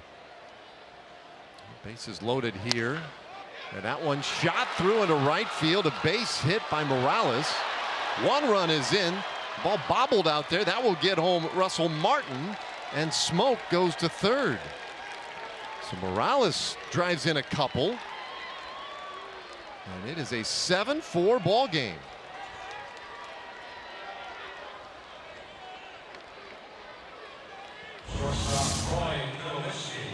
We just seen Kendrys Morales swinging a hot bat, and he's using the whole field, and he's hitting the ball on the barrel of the bat every time. He's had extra base hits, he's had singles, he's pulled them, he's hit them the other way. He's hit 8 straight games now, over 400 in those 8 games, and over 23 games he's hit well over 300. Came into the game hitting 267, but in these 4 games he has not looked like a 267 hitter. Well, he'll get credit for 1 RBI. The other one scoring on an E9 by Chu. Smoke is at third, Morales is at first, and Tulowitzki now up there. That was just the 2nd hit in this series for Toronto with the bases loaded in 8 tries. It seemed like first couple of nights, every time he turned around, they had the bases loaded. Yeah, I don't know. I could see Smoke not being able to go to third base on that ball, but where Chu made contact with that ball in right field, I don't see how with 2 outs the guy from second base wasn't going to score on that. What was that, Martin? Yeah, Russell Martin. I think the stop sign had put the stop sign up. Yeah. Okay.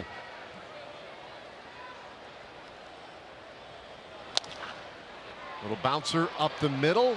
Andrews will go the short way to second and force out Morales. That will end the inning, but a 4-run inning it was when we come back. The march toward history continues as Adrian Beltre leads things off.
Nice group from the Boys and Girls Club out here today enjoying some afternoon baseball at Globe Life Park. The Rangers, by the way, excited to bring you the first ever Game of Thrones theme night. It's going to be Wednesday, July 5th. Red Sox in town, and this exclusive theme night ticket comes with a limited edition House Bannister bobblehead.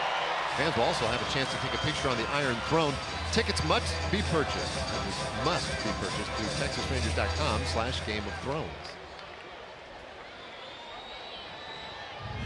Well, it was a terrific start today for the Rangers. It scored the first 7 runs, but a 4-run top of the 5th has changed things just a little bit.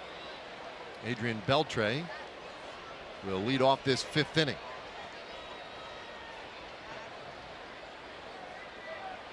Cesar Valdez on in relief of Stroman and misses high.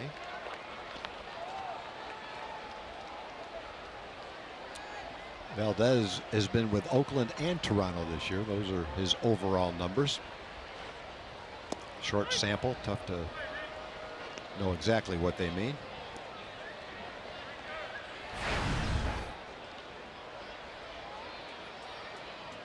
Beltre was showing bunt on that pitch. 1-1 our count. And hits this ball high in the air. Out to center field. And Pilar tucks it away. All right, well, we mentioned this is a getaway day. Tomorrow, Rangers will be in New York in our AT&T matchup. Yu Darvish will have the start the first of 3 in New York.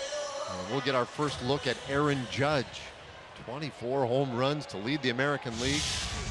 A 6'7" monstrous rookie who has just been the talk of this first half of the season. You know, we're talking about unwritten rules in baseball.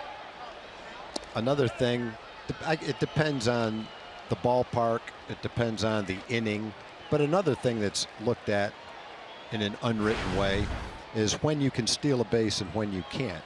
And generally speaking, people in baseball have frowned upon guys stealing a base when you're way ahead. So I found no problem with Elvis stealing in the 4th inning when it's 7-0, but some people might say, oh, that's piling on. You got a 7-run lead, but it's early in the game. Well, the next thing you know, it's 7-4 and it's not 7-0 anymore. And if he steals second and scores on a single to make it 8-0, that turns out to be a pretty big run.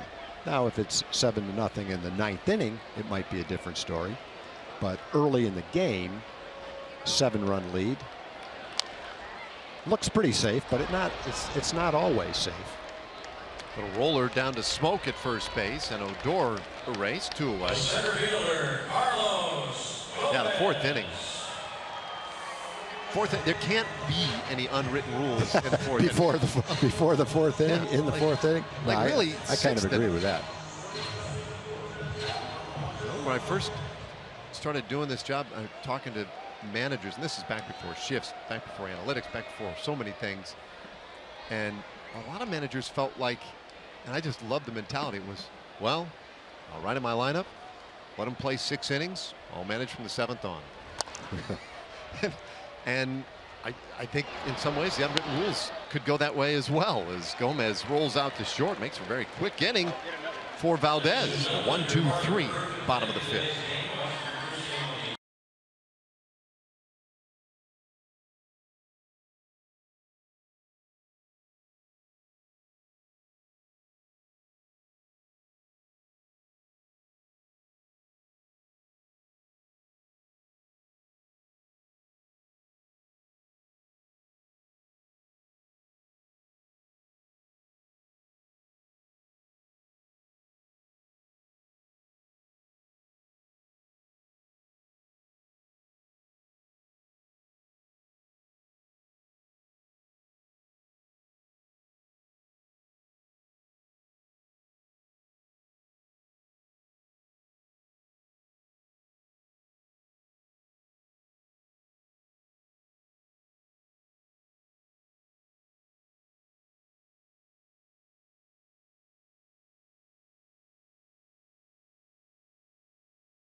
Brought to you by Southwest. Yes to low fares with nothing to hide. That's transparency. And by North Texas Ford. Visit your local Texas Ford dealer today during the Ford Summer Sales Event and see why Ford is the best in Texas.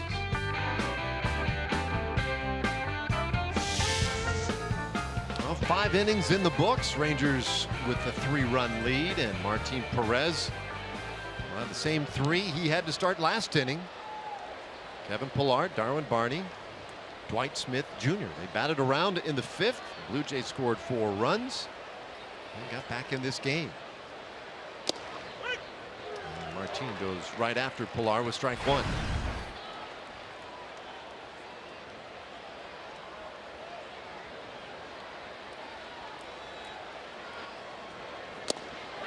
The oddity of last inning was that the previous 4 innings, Martin Perez faced 2 over the minimum.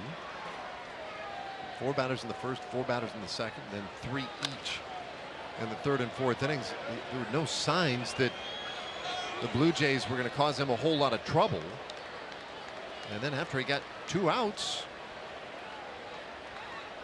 it took 1, 2, 3. It took what?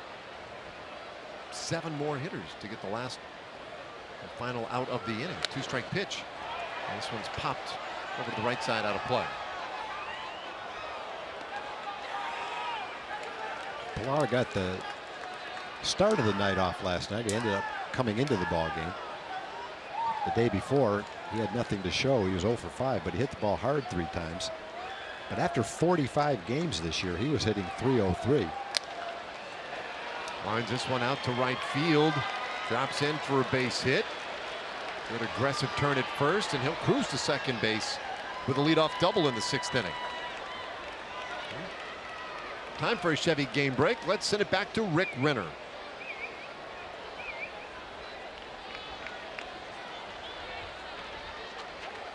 Second baseman Darwin Barney.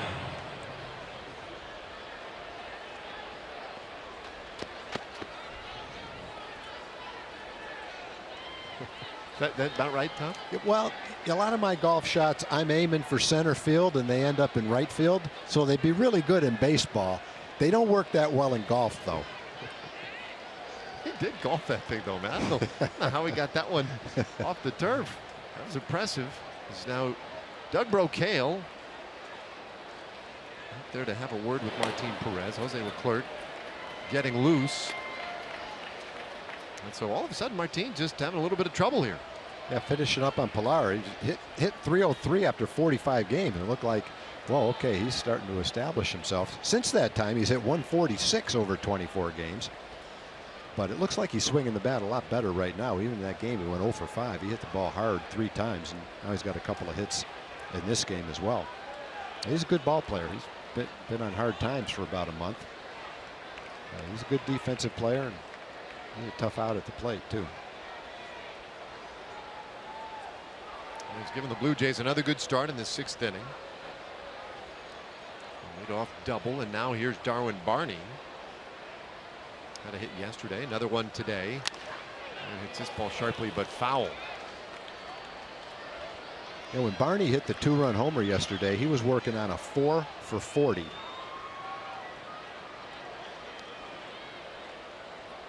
And then he capped off the 1st inning with a 2-run homer.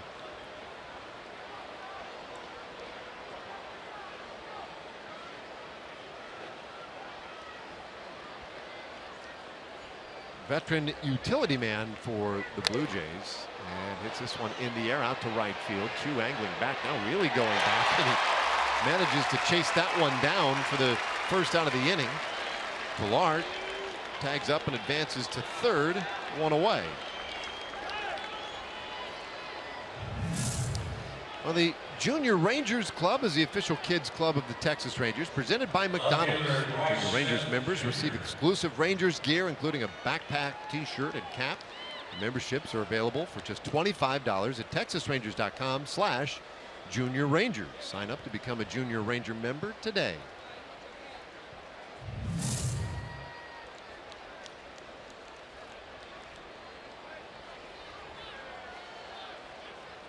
You got 1 out and a man on 3rd, and you've got the only left-hand hitter in the lineup, and this is where the trouble started last inning. Smith got on base on a hit by pitch.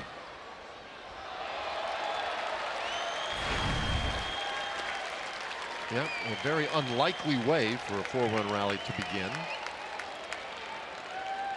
Smith, though, has done a pretty good job in the very limited time he has had. You see the season average there at .389.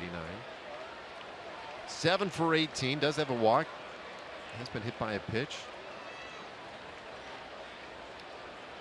That's just his 10th big league game. He's 24 years old. Taps out one foul. It's 0-2.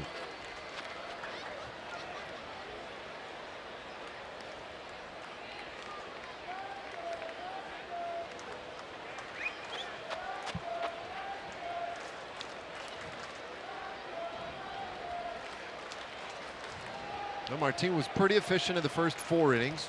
Worked rather lengthily in that 5th inning, and now 9 pitches here in the 6th. All 9 pitches have been strikes.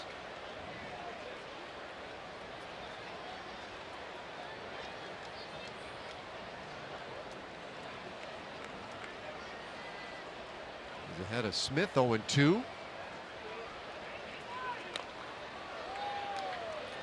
Smith stays alive.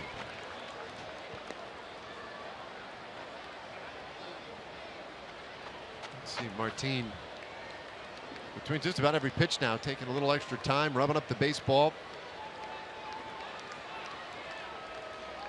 Tempo slowing down just a little bit. Leads by 3.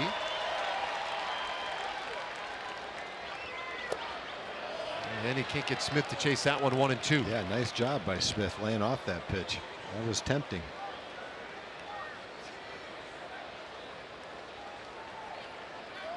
Mentioned it's just his 10th big league game. He's working on a 5-game hitting streak right now.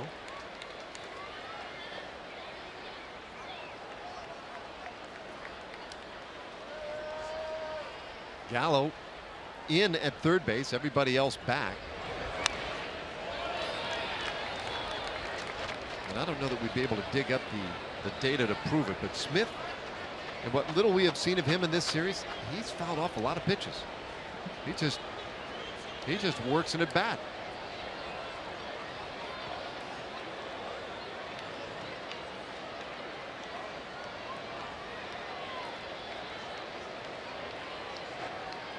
Did strike out 3 times yesterday.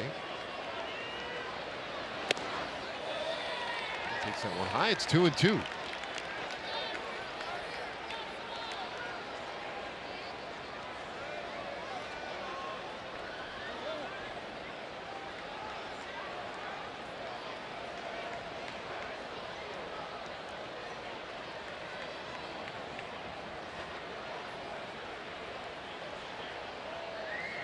Perez with a long set, and then he finally strikes Smith out.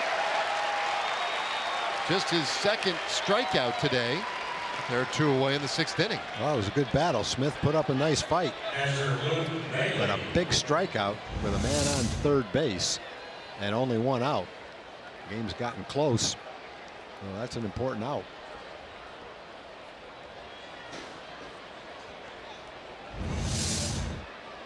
So Pilar's still at third base. And Luke Maile, he delivered a big double last inning. Those have been few and far between for him this year. Maile batting 9th today for the Blue Jays. Batted 9th yesterday, was 0 for 4.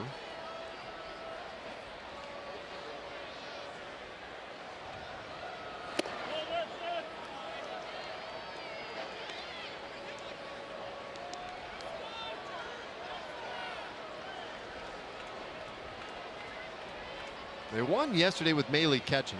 He's catching again today. The Blue Jays 16-9 in games where Maile has been the starting catcher. So they seem to perform well with him behind the plate.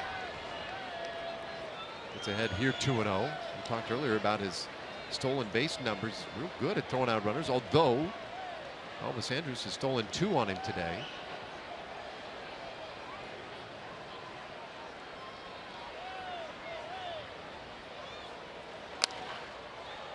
It's 2-1. Now Perez over 90 pitches for the afternoon. And just the way the 5th inning went and the way this 6th inning has gone, let's say he gets Maile here and gets out of this inning, you get the sense that that might be all for him. Top of the order coming. This is the 3rd time through, and Toronto's been pretty productive against him this time through the order. 2-2. And I think if he doesn't get Maile right here, that might be all for him. And then Bautista would come up as the tying run.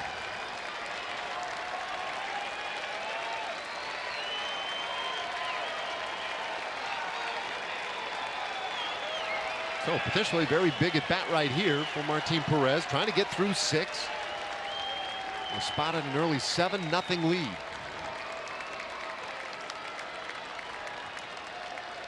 Two to Maile. Well, he stays alive.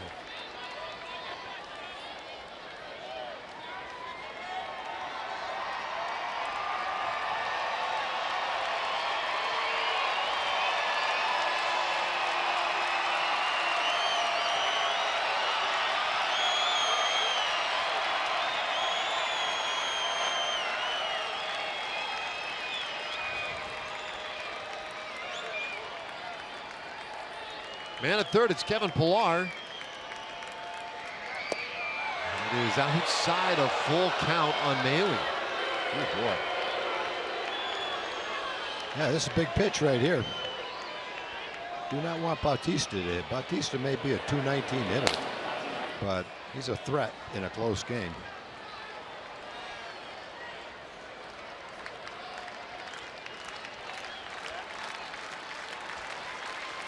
A very big 3-2 pitch. And we'll see another. Mahle, one of those stories you have to appreciate. Guy who has battled his way up, initially a 43rd round pick out of high school, Kentucky, and went to University of Kentucky, was an 8th round selection in 2012. This is his 3rd year in the big leagues, limited time. 3-2, and he strikes out swinging. So Perez gets the strikeout when he needed it. 3rd of the afternoon, and he takes us to the bottom of the 6th inning.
Sonic Slam inning brought to you by Sonic Drive-In. Our jackpot $500 plus dinner for 2 at Sonic. Betty Ann Tesh all the way from Wisconsin, our contestant today. If a Ranger hits a homer, she wins $500. If they hit a grand slam, Betty Ann wins $25,000.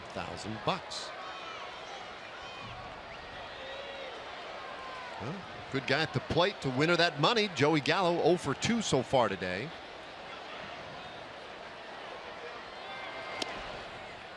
He swings through the first pitch he sees. Gallo fly it out at the second, struck out in the third.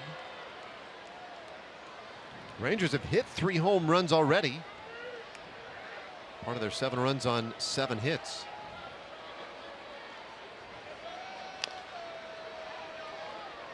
Count quickly 0-2.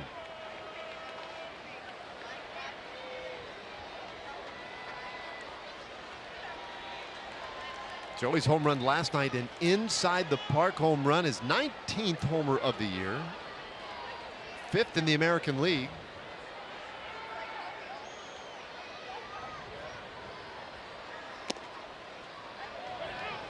And it's 1-2.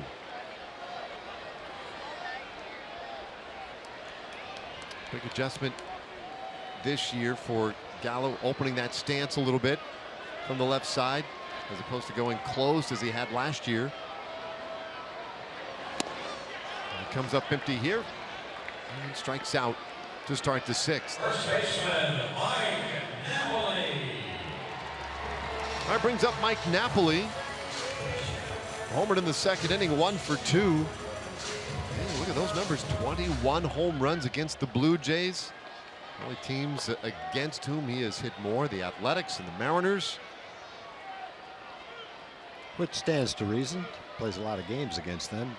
Played a lot of his career in Texas, a lot of his career in Anaheim, and they're all in the same division. The unbalanced schedule, you play the teams in your division a lot more than you play the other teams. 19 times, and you play the other teams, what, 9 times? Well, 6, maybe 7 times. In this case, times. Playing 7 times against the Blue Jays this year. That one grazes Napoli, and he'll head to first. Hit by pitch. Rangers have a base runner with 1 out. It just grazed him on the arm. Yeah, it used to be you play him 9 times. You'd have 3 series, and it would alternate from year to year. You play, for instance, we played the Yankees twice here and once in New York, and then the next year it'd be twice in New York and once here. And now it's just 1 series in each park. Might be 6, maybe it might be 7, might be a 4-game series, then a 3-game series.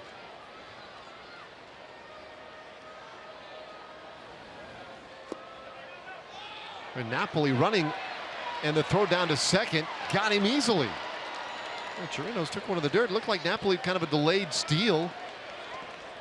And Maile not fooled, guns him down 2 away.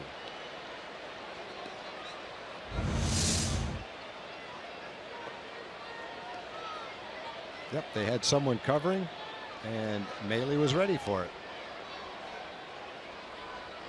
I wonder, did he think that one was, because it was in the dirt, I wonder if he just assumed it was going to go. On a delayed steal, the runner takes his normal lead, and then his secondary lead is usually several kind of hops towards second base instead of your normal modest steps that you would take.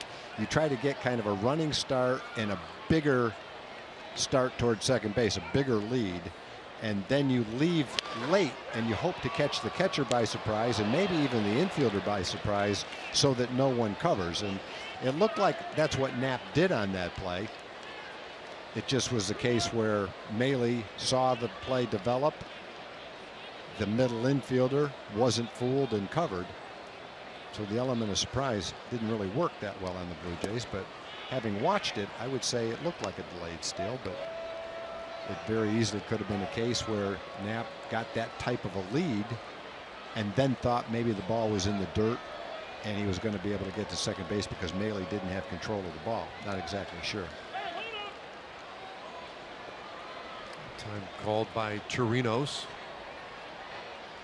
So, just like that, 2 away. And Valdez is 2-2 fouled away. So Chirinos, by the way, he ran into one of the 4th inning.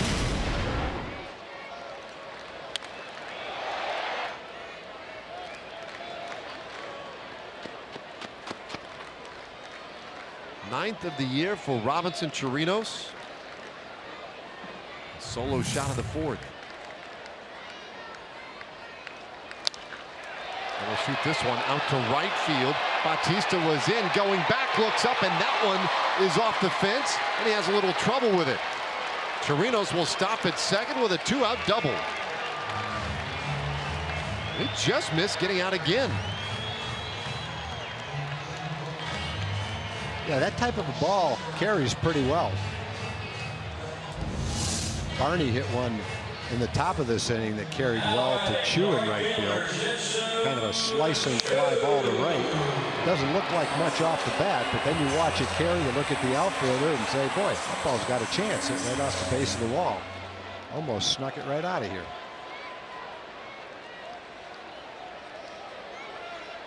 I think as an outfielder, you see the ball off the bat and you almost feel like it's going to be an easy play. And then as you get going after it, you realize you're not even going to be able to get to it. So now Chu, who's 0 for 3 today, hasn't found his way to first base yet. He struck out twice. Cesar Valdez came on to pitch the 5th inning, throwing again here in the 6th. After a short start from Marcus Stroman.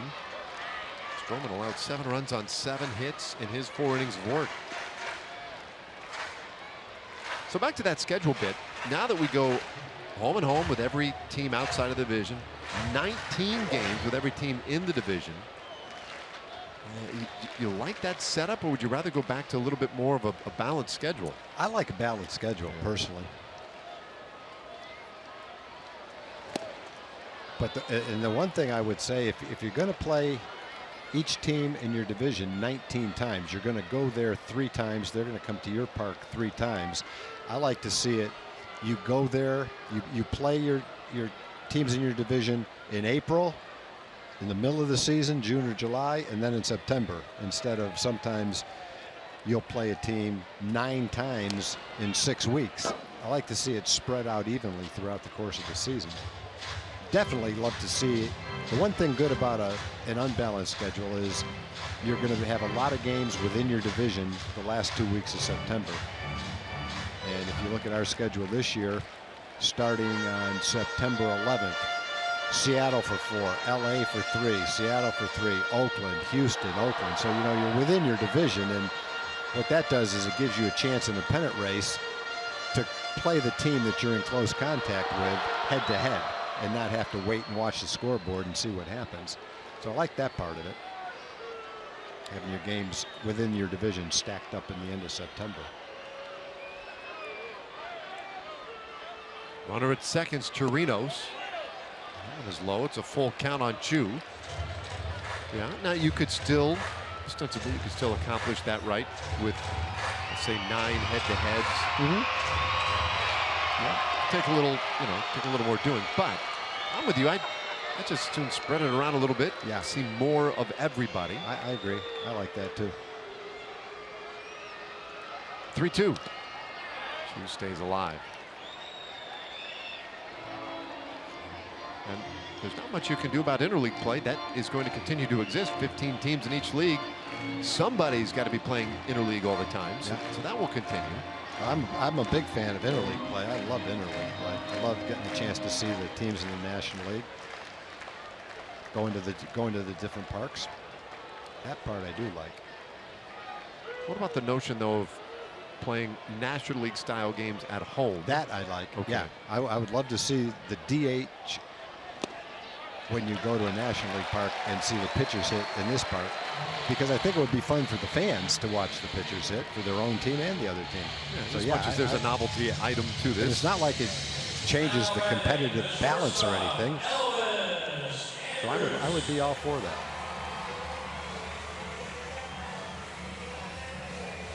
So now Elvis Andrus after the walk by Chu. So Chu continues to get on. That is his 43rd walk of the year.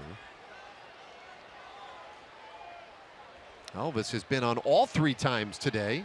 A couple of walks and a base hit. 7-4 Rangers.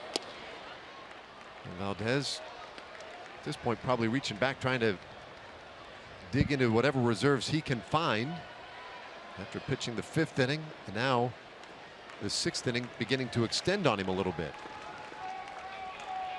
Valdez was called up yesterday. His second go-round with the ball club. I've been in Buffalo with the Bisons, where he was doing a lot of starting. He made 6 starts, 1 relief appearance. So maybe a guy who can give you multiple innings in relief. That seems to make sense. Ground ball to shortstop, and Tulowitzki across the diamond to take care of Andrus. Inning done. The Rangers got a hit and a walk, but couldn't do anything with it. We go to the 7th.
seventh inning. Carlos Gomez, 3-run homer, extends his hitting streak to 10 games today. Boy, continues to be an electric offensive player.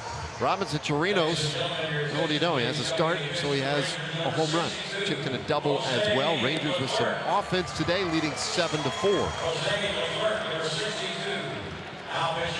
Martin Perez done after 6th inning, and Jose Leclerc has come on. Well, we talked about Jose Leclerc and his pitch arsenal. He pretty much is split between his fastball and his changeup. Not many curveballs, not many cutters.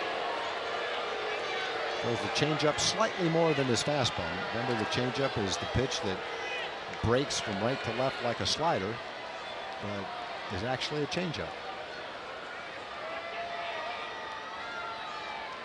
So he'll have the top of the order here, Jose Bautista. Leadoff man who has walked and doubled in this one today. Bautista, Russell Martin, Justin Smoke.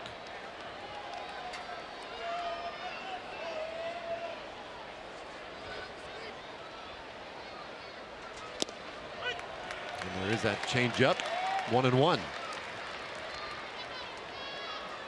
Mentioned earlier, temperatures in the low 80s when we started today. A spectacular late June afternoon.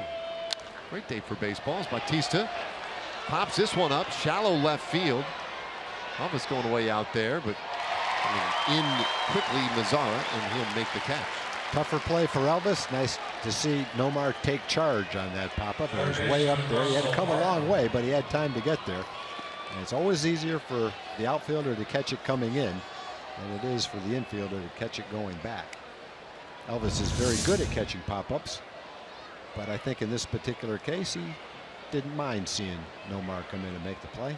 A lot easier for him.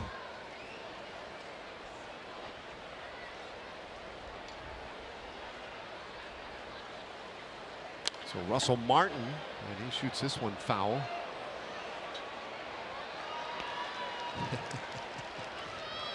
Way to stay with it. Yep. Everybody else took the brunt of that one, and he got the last soft hop right in his lap. Couldn't miss it.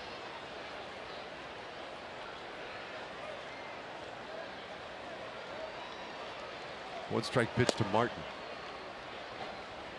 That's all right. He can retell that story however he wants. Just don't show the replay. Yeah, Martin's had a good day at the plate. Another start at third base for Russell Martin. Very athletic guy. And he pops this one foul back behind home plate. Chirinos with room. 2 away. We talk about pop-ups, Tom. For me, the catcher pop-up right here, this has got to be the toughest. I think they are. They are for normal people, but the catchers are so used to doing it. Unless there's sun in his eyes or a strong wind, they're flawless on these plays. They just make them look so easy. When the ball goes straight up like that, when it's coming down, it tends to spin and come back toward home plate a little bit. But the catchers know that, and you could see him backpedaling as that was happening. But even if they have to run toward the dugout, ball coming directly down overhead, they are very tough plays. They just don't look tough when you watch big league catchers make those plays. Clerk right in there with a strike to Justin Smoke. Walked his last time up. 7-4. Rangers leading and trying to earn a split in this 4-game series with Toronto. Interesting, both teams came in a game under 500. We saw this the other day on Tuesday when the Blue Jays had a chance to get back to 500. They've had 8 opportunities this year.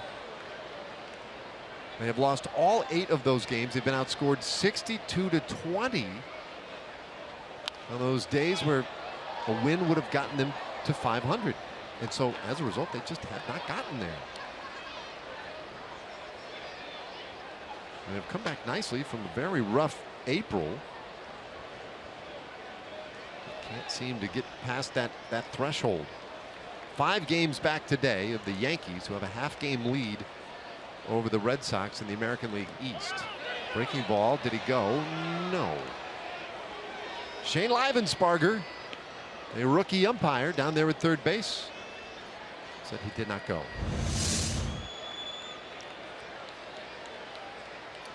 I think that's a good call. It is. I think he almost got there, but he stopped in time. I'd say that guy, he's had a pretty good series. Seen him a couple of times on those close calls, and I think he's gotten them all right. We just had Joe West in here on the previous series with Seattle. Joe, who recently worked his 5,000th big league game as an umpire, 3rd all time, was overturned a couple of times on review. But Livensparger has managed to stay out of the spotlight so far.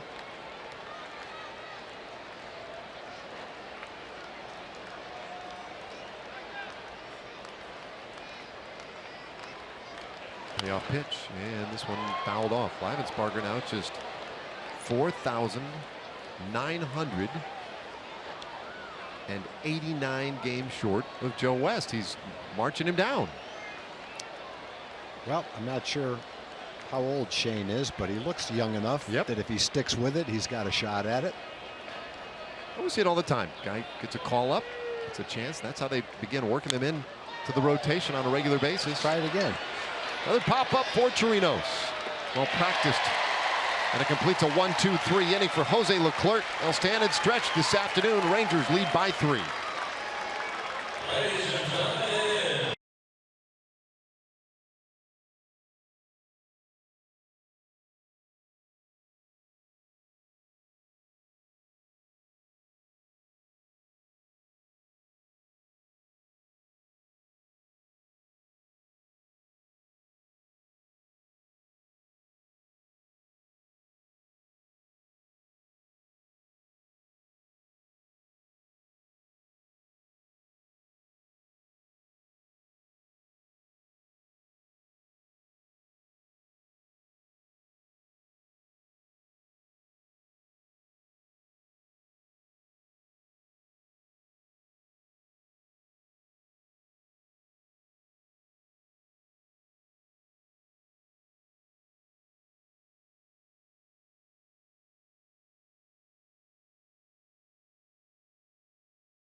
Yes to low fares with nothing to hide.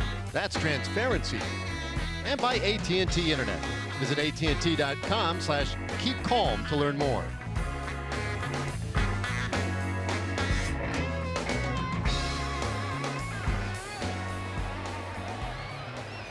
Heart of the order in the 7th inning for the Rangers. Mazara, Beltre, Odor against Cesar Valdez, out for a 3rd inning of work. Mentioned he had been starting at AAA in the Blue Jays organization with 1 relief appearance, and so they're going to try and get some more work out of him today behind Marcus Stroman, who could go just 4 innings. There's 1-1 on Mazara, who's had a tough day at the plate, 0 for 3. Well, Valdez is featuring a little bit of everything, not just pitch types, but delivery types. He had 1 pitch to Joey Gallo where he paused for, it looked like 2 seconds in the middle of his delivery. He's throwing a little bit sidearm, a little bit overhand. Mazara lifts this one high and deep to center field, but Pilar puts it away. 1 out. Time for a Chevy game break. Let's send it back once again to Rick Leonard.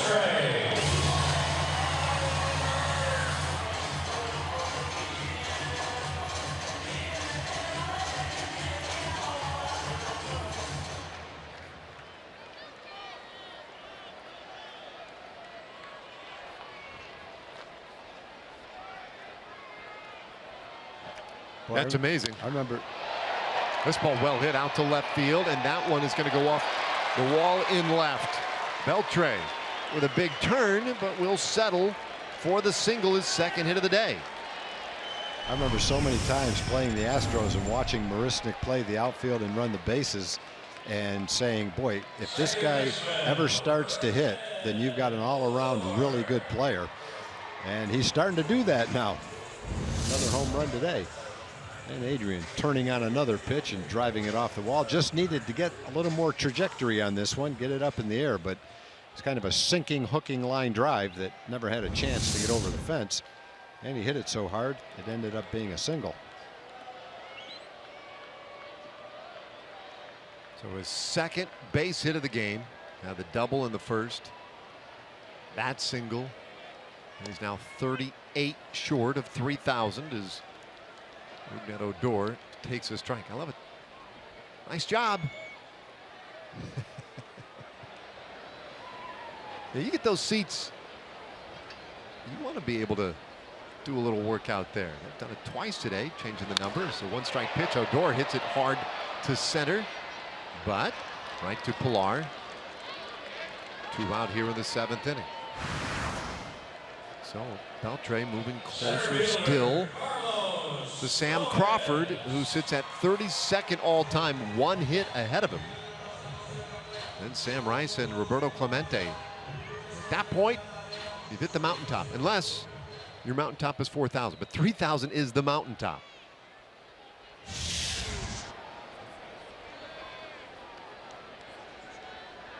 You have the pleasure of seeing a guy like Beltre get close to that number now, and he'll get it in the not too distant future. It really does kind of make you scratch your head about 4,000 for Ty Cobb and Pete Rose. As Gomez up there and swings through strike 1.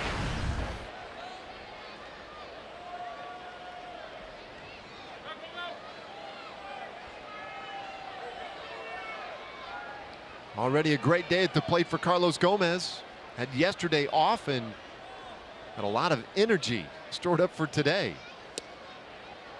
1-1 the count. Bouncing around the clubhouse this morning. Bouncing around the dugout right before the game. And then bouncing around the bases. Base hit of the second. Big home run of the third. Grounded out his last time up.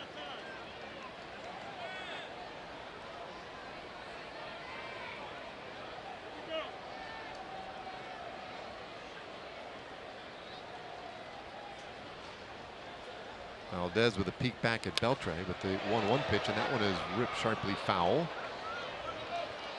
Let's go back to the third. Hey, waited on the curveball nicely. It was away. Wasn't down, but it was away. And barely fair.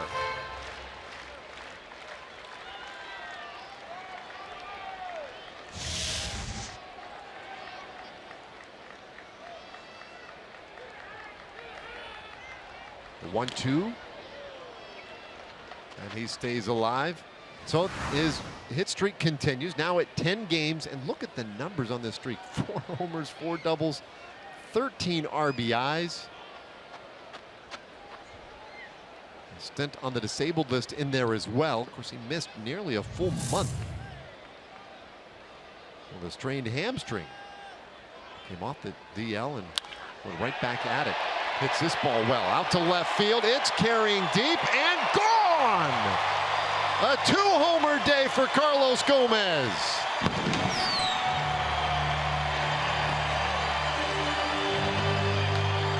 Some big insurance runs for the Rangers in the 7th inning, and Gomez is as hot as they come. Boy, he killed that pitch. All the swings he's taken today look like he's feeling good. And I think when he said that in the clubhouse, how good he was feeling, he really did feel that way. He wasn't just talking. And everything that they've thrown up there today, he's been right on. He knows that one's gone. That went almost to the back of the seats in left center field. Oh, nice 2-run homer to give the Rangers 2 insurance runs. Turns a close game into a 9-4 game. I mean, a no-doubter.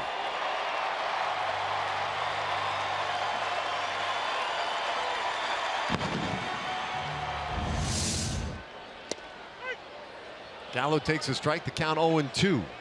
Yeah, the first home run went off the foul pole. So maybe he just felt like he needed to do that to make it very clear. Well, he did make it very clear. The sound of the bat, and as soon as the ball left the bat, it was obvious what was going to happen to it.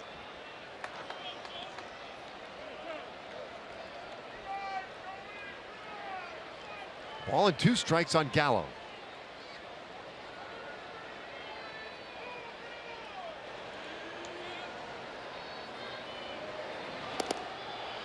And he strikes out, swinging, final out in the 7th inning, and it's been a tough day for Joey Gallo, but not a tough day for that guy. Ought to be Carlos Gomez. Rangers lead by 5.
And you can take a trip to Margaritaville on Friday, July 7th. Rangers taking on the Angels.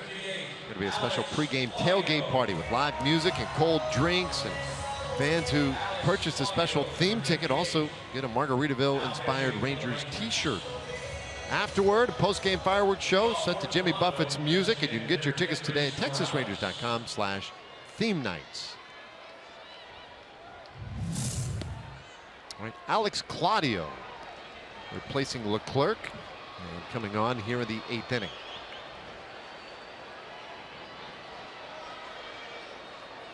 Take a look at Alex's pitch arsenal.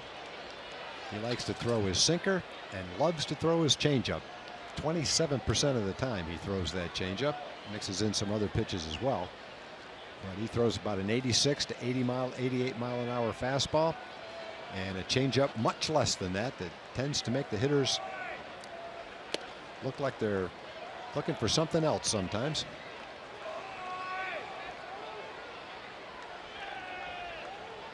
He's got the 4, 5, and 6 hitters for Toronto in this 8th inning. And this ball hits sharply up the middle. Swinging it, boy. Well, Morales wasn't even supposed to be in the lineup today. With 2 hits. Hey, Saturday, July 8th. We're going retro. It's turn back the clock night of the first 15,000 fans 14 and older. Get a Mike Napoli powder blue replica jersey, courtesy of Fox Sports Southwest and Southwest Airlines. Rangers and Angels. It's an 8:05 game. Go ahead and get those tickets today. TexasRangers.com or by calling 972-RANGERS. So Morales on, and Tulowitzki takes strike 1.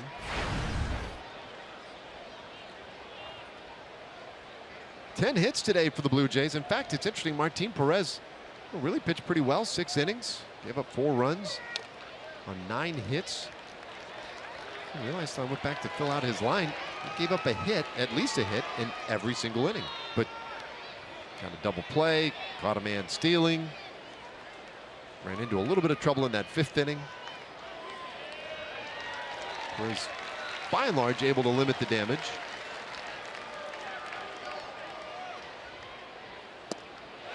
Claudio strikes out Tulowitzki on 3 pitches. There's that one changeup. away. 70 miles an hour. I think as a hitter, sometimes you see it coming. You feel like you're waiting on it, but you just can't wait long enough. Like it's never going to get there.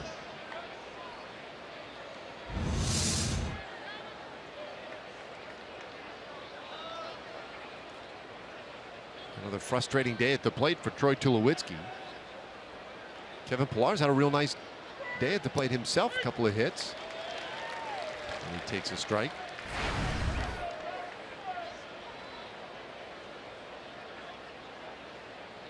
Morales at first, and no threat to be going anywhere. Hardly takes a lead.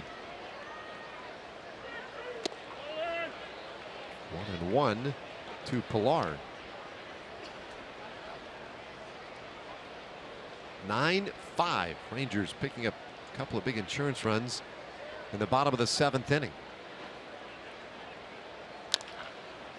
Slow roller left side of the infield. Gallo flips it to second for 1. A relay nowhere near in time. Pillar beats it out, but they do get the lead runner. 5-4. The force out at second, and there are 2 away.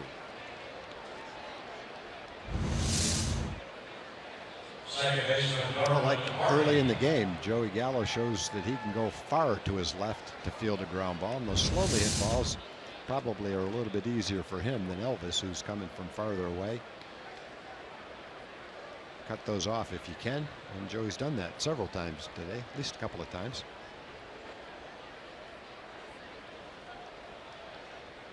So Darwin Barney, 1 for 3. Hitting 7th today, steps in. We're in the 8th inning. Final game of this series. Rangers heading out on a 10-game trip afterward.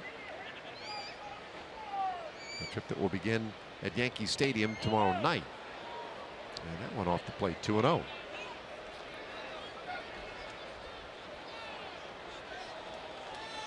Are you a fan of the new Yankee Stadium? I mean, do you miss the old Yankee Stadium? If I had never seen the old one, I would be a big fan of it. I think it's a beautiful ballpark. But having played in Yankee Stadium and grown up a Yankee fan and gone to Yankee Stadium as a child, they can't recapture the history. You can never say when you walk by home plate, Babe Ruth stood in that batter's box. Yeah. Mickey Mantle stood on that side. Whitey Ford threw off of that mound. So in that regard, I think it's lost some of its charm, but there's no doubt it's a beautiful ballpark. It is amazing. I mean, it's just 1 block over. Yeah. And I'm with you. They've done a fantastic job with it, but no, it's not quite the same. It'd be like replacing Fenway Park with a beautiful new ballpark. the ghosts aren't Wrigley there. Field. It's just, nope, the ghosts aren't there. It's just not the same. Then you walk in the old clubhouse, and obviously it's different than it was back then, but it's probably in the same place. Press dining room was one of the best, that old stadium. A roller to short. Pillar forced out at second. The inning is done. We go to the last of the 8th inning. Rangers not too far away.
8th inning.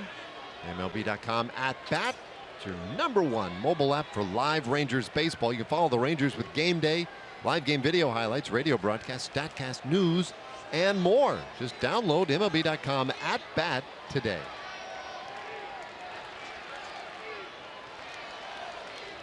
Mike Napoli leading things off in the 8th, and Cesar Valdez back out again. Scoreless 5th and 6th innings for Valdez. Gave up the 2-run homer to Gomez last inning. They're trying to give the Blue Jays 4 innings in relief. He goes 2-0 on Napoli.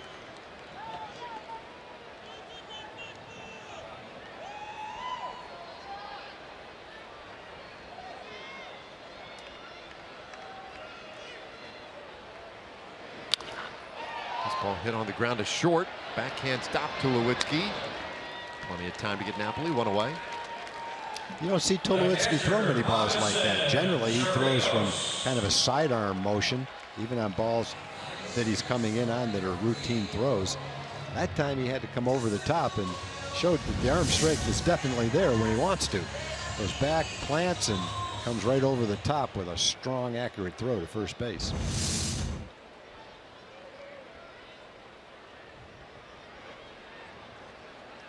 1 out, and here is Chirinos, and he'll hit it foul to that third base side. Chirinos, a nice day, 2 for 3 with a home run on the double. We're talking about old Yankee Stadium last inning.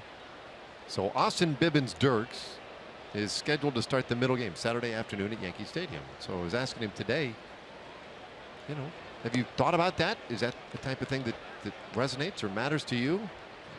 And he was in one of those big leather recliners, and he just about came flying out of that thing. And would still be talking now if we didn't have to come up here and do the broadcast. He was so excited. Chirinos hits one well out to left field again. Smith racing back, and that one is at the base of the fence. He'll cruise to second. Robinson Chirinos with a 3-hit afternoon, all 3 for extra bases. Yeah, and the 2 doubles weren't that far away from being home runs. Didn't hit him quite as good as well as he hit the home run, but they all came near the base of the wall. Didn't quite get all of it, but he got enough of it for an extra base hit.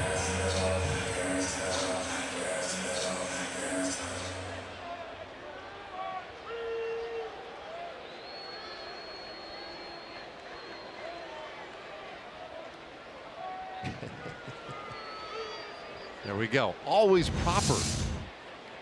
Chirinos with the swipe.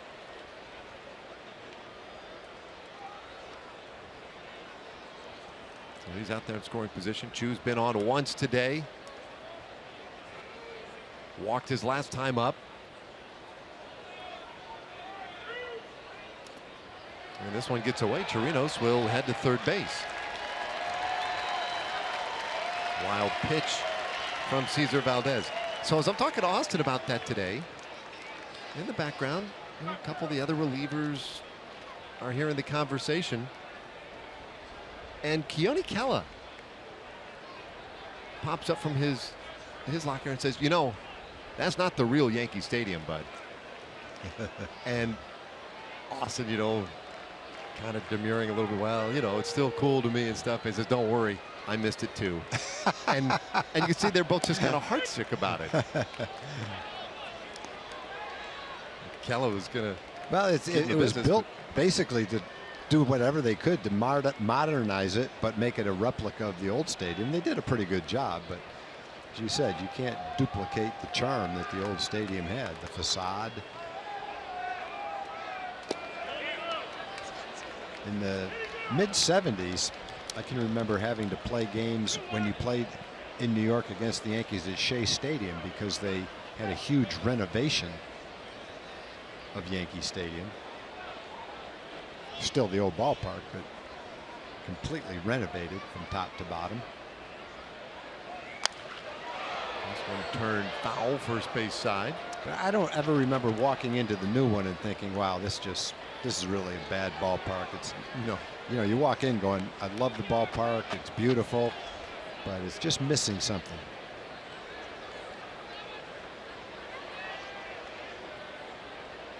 think it puts that much more pressure on Boston and Chicago to make sure that they find a way to not lose what they have earned there over the years. As much money as they put into Fenway Park, I don't see them going to a new ballpark for a long time. I think they explored it. They tried to find land. They looked for ways they could do it, and ultimately, year after year, they pour money into that stadium to add seats, renovate it, fix the concourse, make it more fan-friendly. Well, Chu gets on base for two times. He was 0 for 3, but now he's walked twice. So wouldn't be a baseball game for the Rangers if Shin-Soo Choo didn't get on base at least 2 times. Pretty amazing the run that he's on that way. That's 8 consecutive games now for Choo, in which he has reached at least 2 times in all 8 games. The hard thing for fans going to Fenway that they'll never be able to fix is how tight it is between the rows, how narrow the aisles are, how narrow the concourse is. And that's something that's you're just going to have to chalk off to. That's the charm of Fenway Park, because they can't change that. But they sure have in the last 10 or 15 years done a lot to modernize that and make it nice, even nicer. Love the seats up on top of the Green Monster. Not a lot of them, but those are very popular seats. Playing there, looking up at the Green Monster, it was hard to ever envision that there were actually going to be fans sitting above the Green Monster someday. But those are well sought after seats now. Andrews takes one in the dirt. It's 2-0. Runners on the corners here, 1 out. And similar thing at Wrigley Field. All the money they poured into the new clubhouse underneath, the new bullpens this year, bleachers, scoreboards, and I think both those cities, it's a blessing and a curse, because people will always come to those 2 ballparks. Good teams, bad teams, doesn't matter, but you can't ever leave. You're hung. And they got to do whatever they can to try and keep those things playable for as long as they possibly can. They do. Special places to go, and Yankee Stadium's still a very special trip. It's still the Yankees, although in that brand new ballpark, a little bit of the magic lost over the years. A 2-0 pitch, little bouncer, third base. Chirinos in the rundown, and he might get back there. They just do. He's going to call it. I don't know if he might have beat the throw, but Tulowitzki was in his way anyway. Sparger was right there, pointing to Chirinos.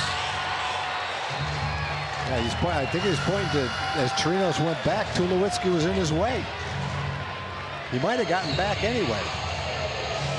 Well, Sparger, as they're going to take a look on replay, I think he's prepared to just correct himself. Here we go. Martin had him hung up. Chirinos makes contact with Tulowitzki. That's what you try to do in a rundown, is run into one of the guys that's trying to perform the rundown and get an interference call. Yeah, and that happened before any tag was applied. Yeah, you see him pointing at Tulowitzki right now. He's safe. Yep, there's no question. That's what you're taught when you're in a rundown. When you plant your foot to go back the other way, if you can make contact with the fielder, a lot of times you get the interference call. Yeah, and for clarity, that could have happened midway, right? I mean, it just so happens it was right near the bag. Yeah, you don't have to be diving for the base. Yeah. No, it can happen right at the beginning of it. And he interfered with his path to the base, and so Chirinos is safe. Greg Gibson explaining that right now.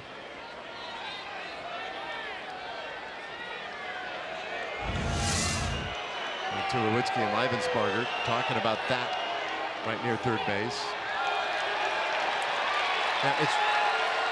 Yeah, they got the rules. They got the rule that on the interference, you get the base.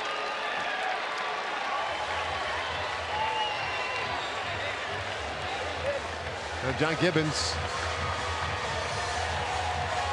not much of an argument, really. I would not have known that call personally, and it looked like the umpires had to get together, discuss it before they actually made that call. But on the interference, obstruction call, I called it interference. It's actually referred to as an obstruction call. Contact with Tulowitzki, got the obstruction call, which gets you the base. So with that, John Gibbons goes to his bullpen. Beliveau coming in out of the pen. We'll be back to tell you about him in just a moment.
Leading bottom of the 8th inning.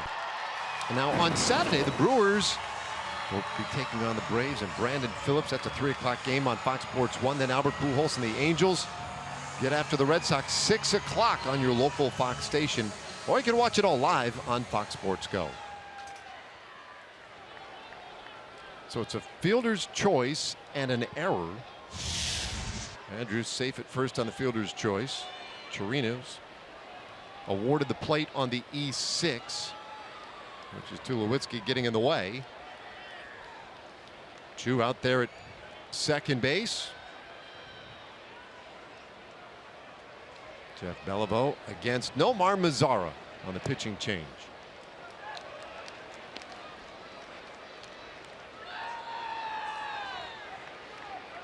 Numbers for Beliveau. This will be his 7th ball game. Pretty small sample. Good strikeout to walk ratio, though. And a pretty good whip. High ERA, but other numbers are good. That's the 3rd time we've seen Beliveau in this series. And it's 2-0.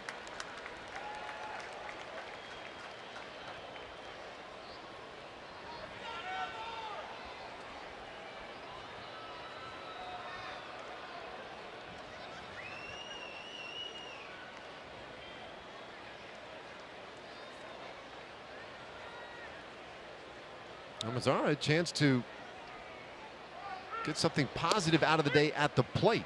It's been a frustrating one so far as he takes a strike. 0 for 4. But ahead here 2-1. We saw Beliveau for an inning and 2/3 in Tuesday's game. And he was really good. A couple of strikeouts, no hits. But in on the hands that time, and it's 2-2 now on Nomar. Beliveau ended up getting the win Monday night when he pitched the scoreless 8th inning. And the Blue Jays would come back and win it in the 9th.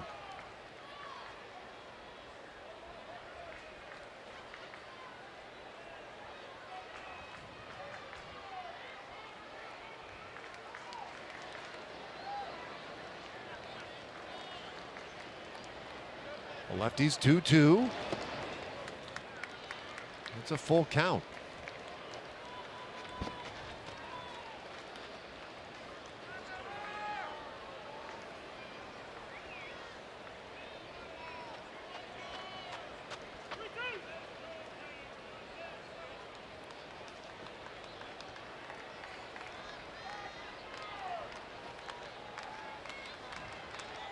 Omar at 278 coming into play today. So that average has dipped just a bit. 10 home runs, 46 RBIs.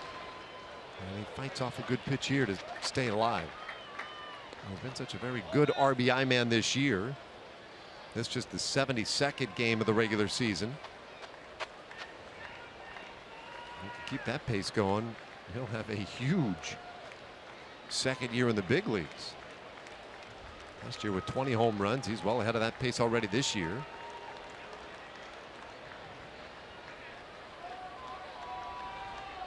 He's got Chu at second. Andrews at first base. And that one is tight. Bases are now loaded.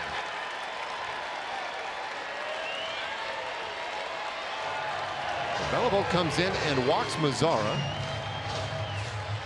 The Rangers everywhere as Adrian Beltre comes to the plate.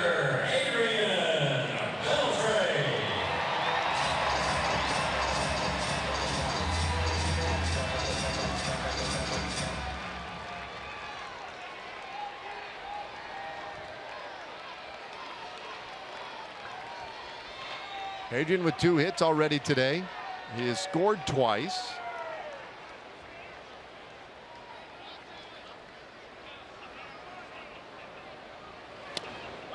And he takes one down the middle.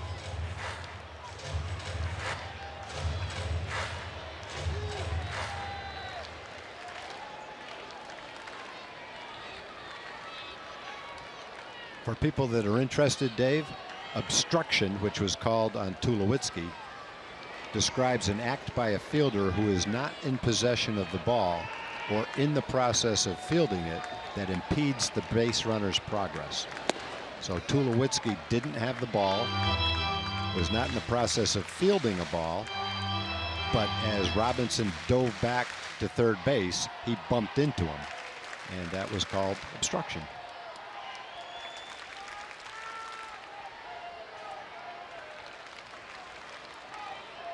Resulted in Chirinos being awarded home plate. The 1-1. Beltre lifts it high in the air, center field. Pilar waits, makes the catch, tagging at third base. Chu, he'll come to the plate. He scores. Advancing to third base, Andrus. Adrian Beltre with a sacrifice fly. It's 11-4 Rangers.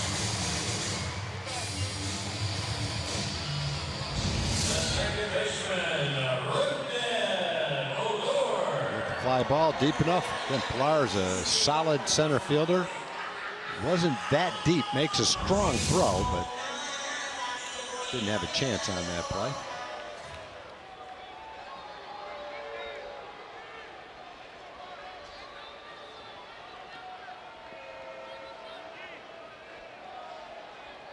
So 2 more runs in this 8th inning.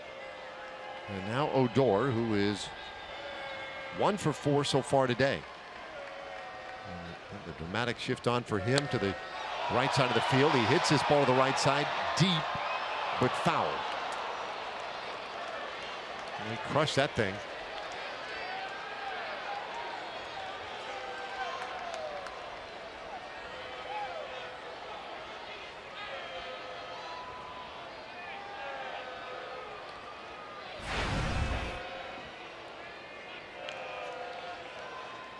Average of 216.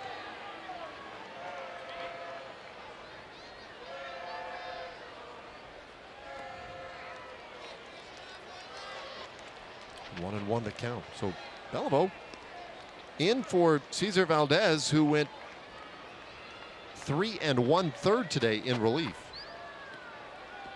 He chewed up some innings for the Blue Jays. Beliveau has been a real regular in this series.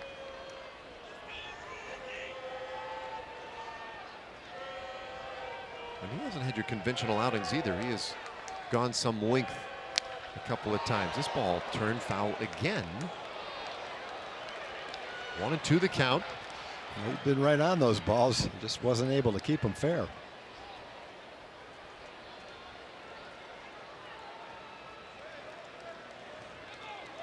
Rangers have only out-hit Toronto 11-10. They've outscored them 11-4.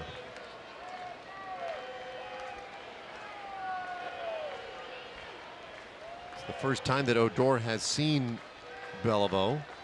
1-2. And getting on the hands, pop this one up. Foul ground, first base side. And this one. Whoa. Right off the lip of that dugout roof. That could have caused some harm. There's no way of knowing that's going to hit the edge of the roof of the dugout and carry him straight toward the field. You expect that to either come down in the dugout or hit and go straight up. That thing came straight back.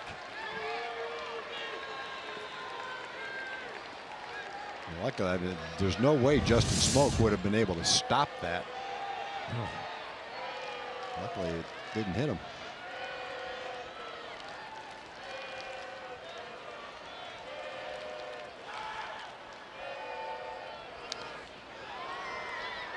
Another foul ball. Keeps the count 1-2.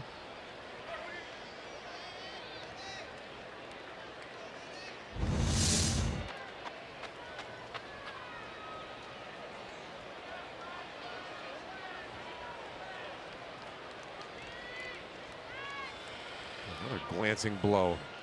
It's been a long inning between Valdez and Beliveau. This will be the 30th pitch between the two of them.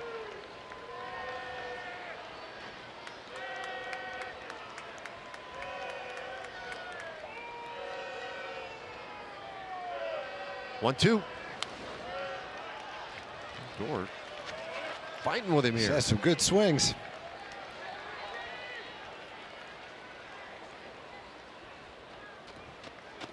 In the ninth, the Blue Jays will have their 8, 9, and then leadoff men up.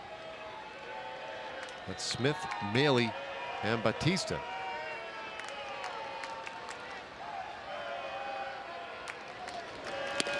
This time Odor can't catch it. Strikes out to win the 8th. Rangers will have to settle for 2. So we go to the 9th. Rangers up by 7.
In the top of the 9th.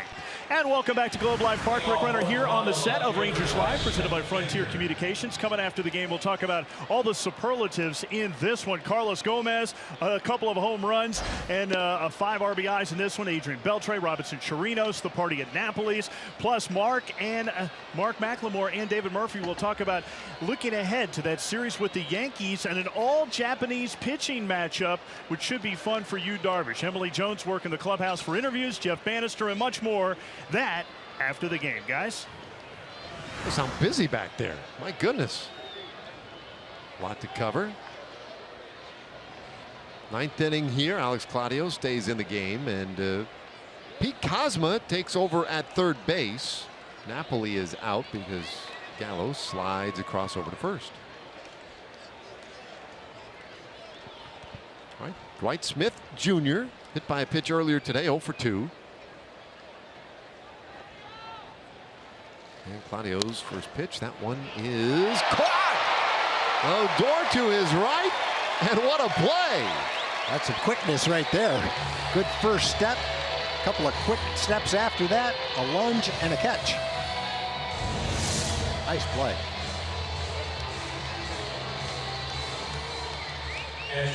Very nice play. Another look at it. Now, Dave, because I know that there's some fans at home that may read the rule book, we were talking between innings. I'm a little confused as to why on that obstruction call Robinson got to go home, because in the rule it says the umpire will place the base runner where he determined he would have been without the obstruction, which seems to be third base. Without the obstruction, he would have gotten third base, but he was allowed to go home. So I'll be interested to hear the explanation of that, why he got to go home. Well, I have been sort of searching through the rule book as we've been working the game. If a play is made on the obstructed base runner, the ball is ruled dead, and the umpire can place all runners on the base he determines they would have reached without the obstruction. Right. Now, so I kept So getting what hung up about on it that is too. home, you know? What I found a little shaded part of the rule book Yeah. that I think might explain it. Good. As Maley strikes out swinging for out number 2. Here we go. Got one out to do it. Yeah. So under Rule 601, when the ball is not dead on the obstruction, so he hadn't tagged him. He was obstructed Right. when he ran into Tulowitzki and had not yet been tagged. All right. So the ball's not dead when he was instructed. An obstructed runner advances beyond the base, which, in the umpire's judgment, he would have been awarded because of being instructed. So it's a judgment call. It says later on here, blah, blah, blah, blah, blah. This is a judgment call. But I don't know how you can have obstruction if you are obstructed after you're tagged. If you're tagged before you bump into the fielder, it's not obstruction. But he wasn't, right? So he was obstructed before he was tagged, so the ball was not dead. And so right here, watch. He's about to get tagged, but bump. That's the obstruction. Technically, when obstruction was called, the play was still live. And so the umpire, in his judgment,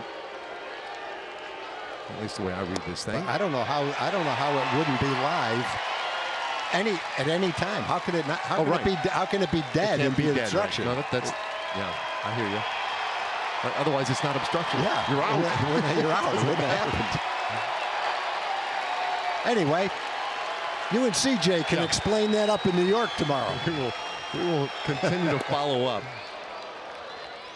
Off the plate, the count 2-2 to Batista. Because I'm with you. I mean, as he was awarded the plate, I thought, well, I just assumed, okay, he bumped into Tulowitzki, but he's safe at third. I was just surprised to see him go home. 2-2. And Batista pops this one over to the first base side. Chirinos may have room now. He runs out of room. Emily Jones could have made that play. There is zero chance I would have ever made that play.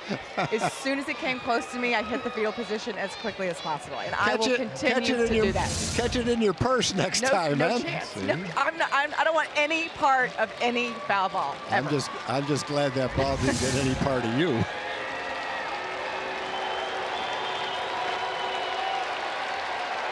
Like Chirinos was ready to make a comment and decided better of it. Here's a 2-2. And there's a ground ball up the middle, and Batista has a 2-out hit in the ninth. Well, it's been a great day so far. 26,764 here this afternoon. So many of them. Disappointed, though, that Batista didn't make the final out. That would have been a perfect ending. I just spoiled the game for a lot of people. All right, Rangers won, but Bautista didn't make the last out. Now, if they could pick him off, that would be that might even heighten it just a little bit, but not going to happen probably. Bautista, I didn't think he was going to get thrown out stealing. Well, that's true. 2 outs and smoke at the plate while he was on second base.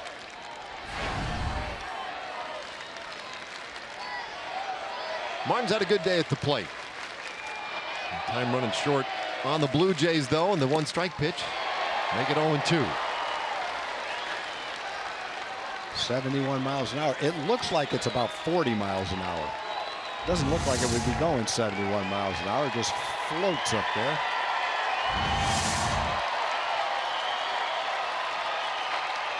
Claudio trying to finish off his second inning of relief and this game. And runs it in, 1-2.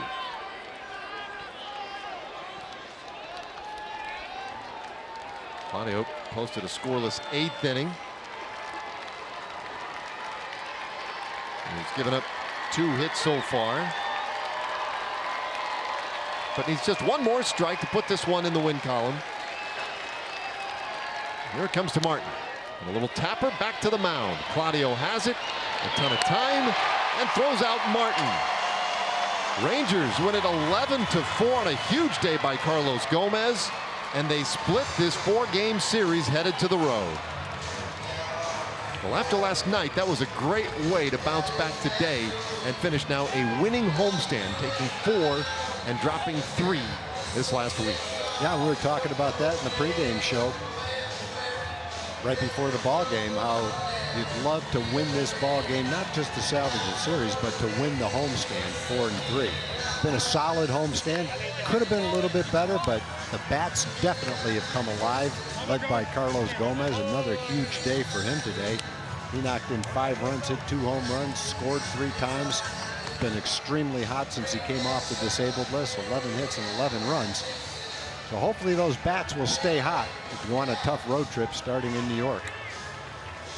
Yeah, 3 in New York, 4 in Cleveland, a team that has taken over in the Central Division. Has been playing some pretty good baseball.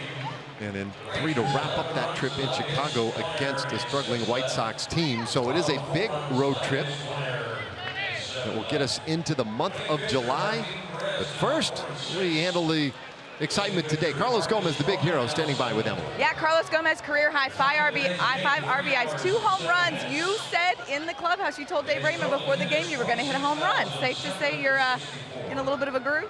I mean, that's how I feel today, you know, like when I go to the kids and I'm going to start swing, and the way that I feel, I got a feeling that I'm going to hit a home run today. So, you know, take advantage and the plate and go looking for pitches, and if they make a mistake, and I put a good swing on it. Did you have a feeling you were going to get hit 2 or just 1?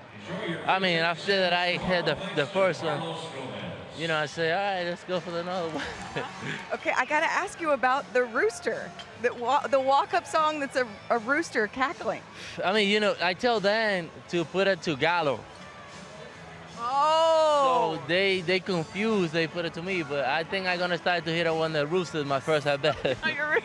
Carlos, you guys back to 500, the road trip that you guys came off of previously, you played so well. How important is it to get this one at home before you head out for 10 straight? I mean, every time that you tie the series, you win series, mean a lot for us, especially, you know, we play against a team that we play tough to win. And so, you know, win today, go to New York, and start from tomorrow there, you know, mean a lot. So, you know, we have to keep it up and take the big opportunity that we have to have everybody in the lineup. And now I hear the Hamill gonna be back this week. So, you know, we're excited to can see it away.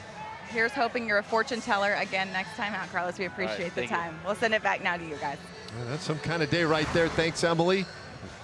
Rick Renner, Mark McLemore, David Murphy, they're coming back to talk about the great day by Carlos Gomez. Give you all the player reactions and analysis to this one today. We'll be back here to talk a little bit about Robbie Chirinos. Don't forget his big day. For Tom Grieve, Emily Jones, and our entire crew, I'm Dave Raymond, inviting you to stay with us. Rangers Live postgame show starts right after this.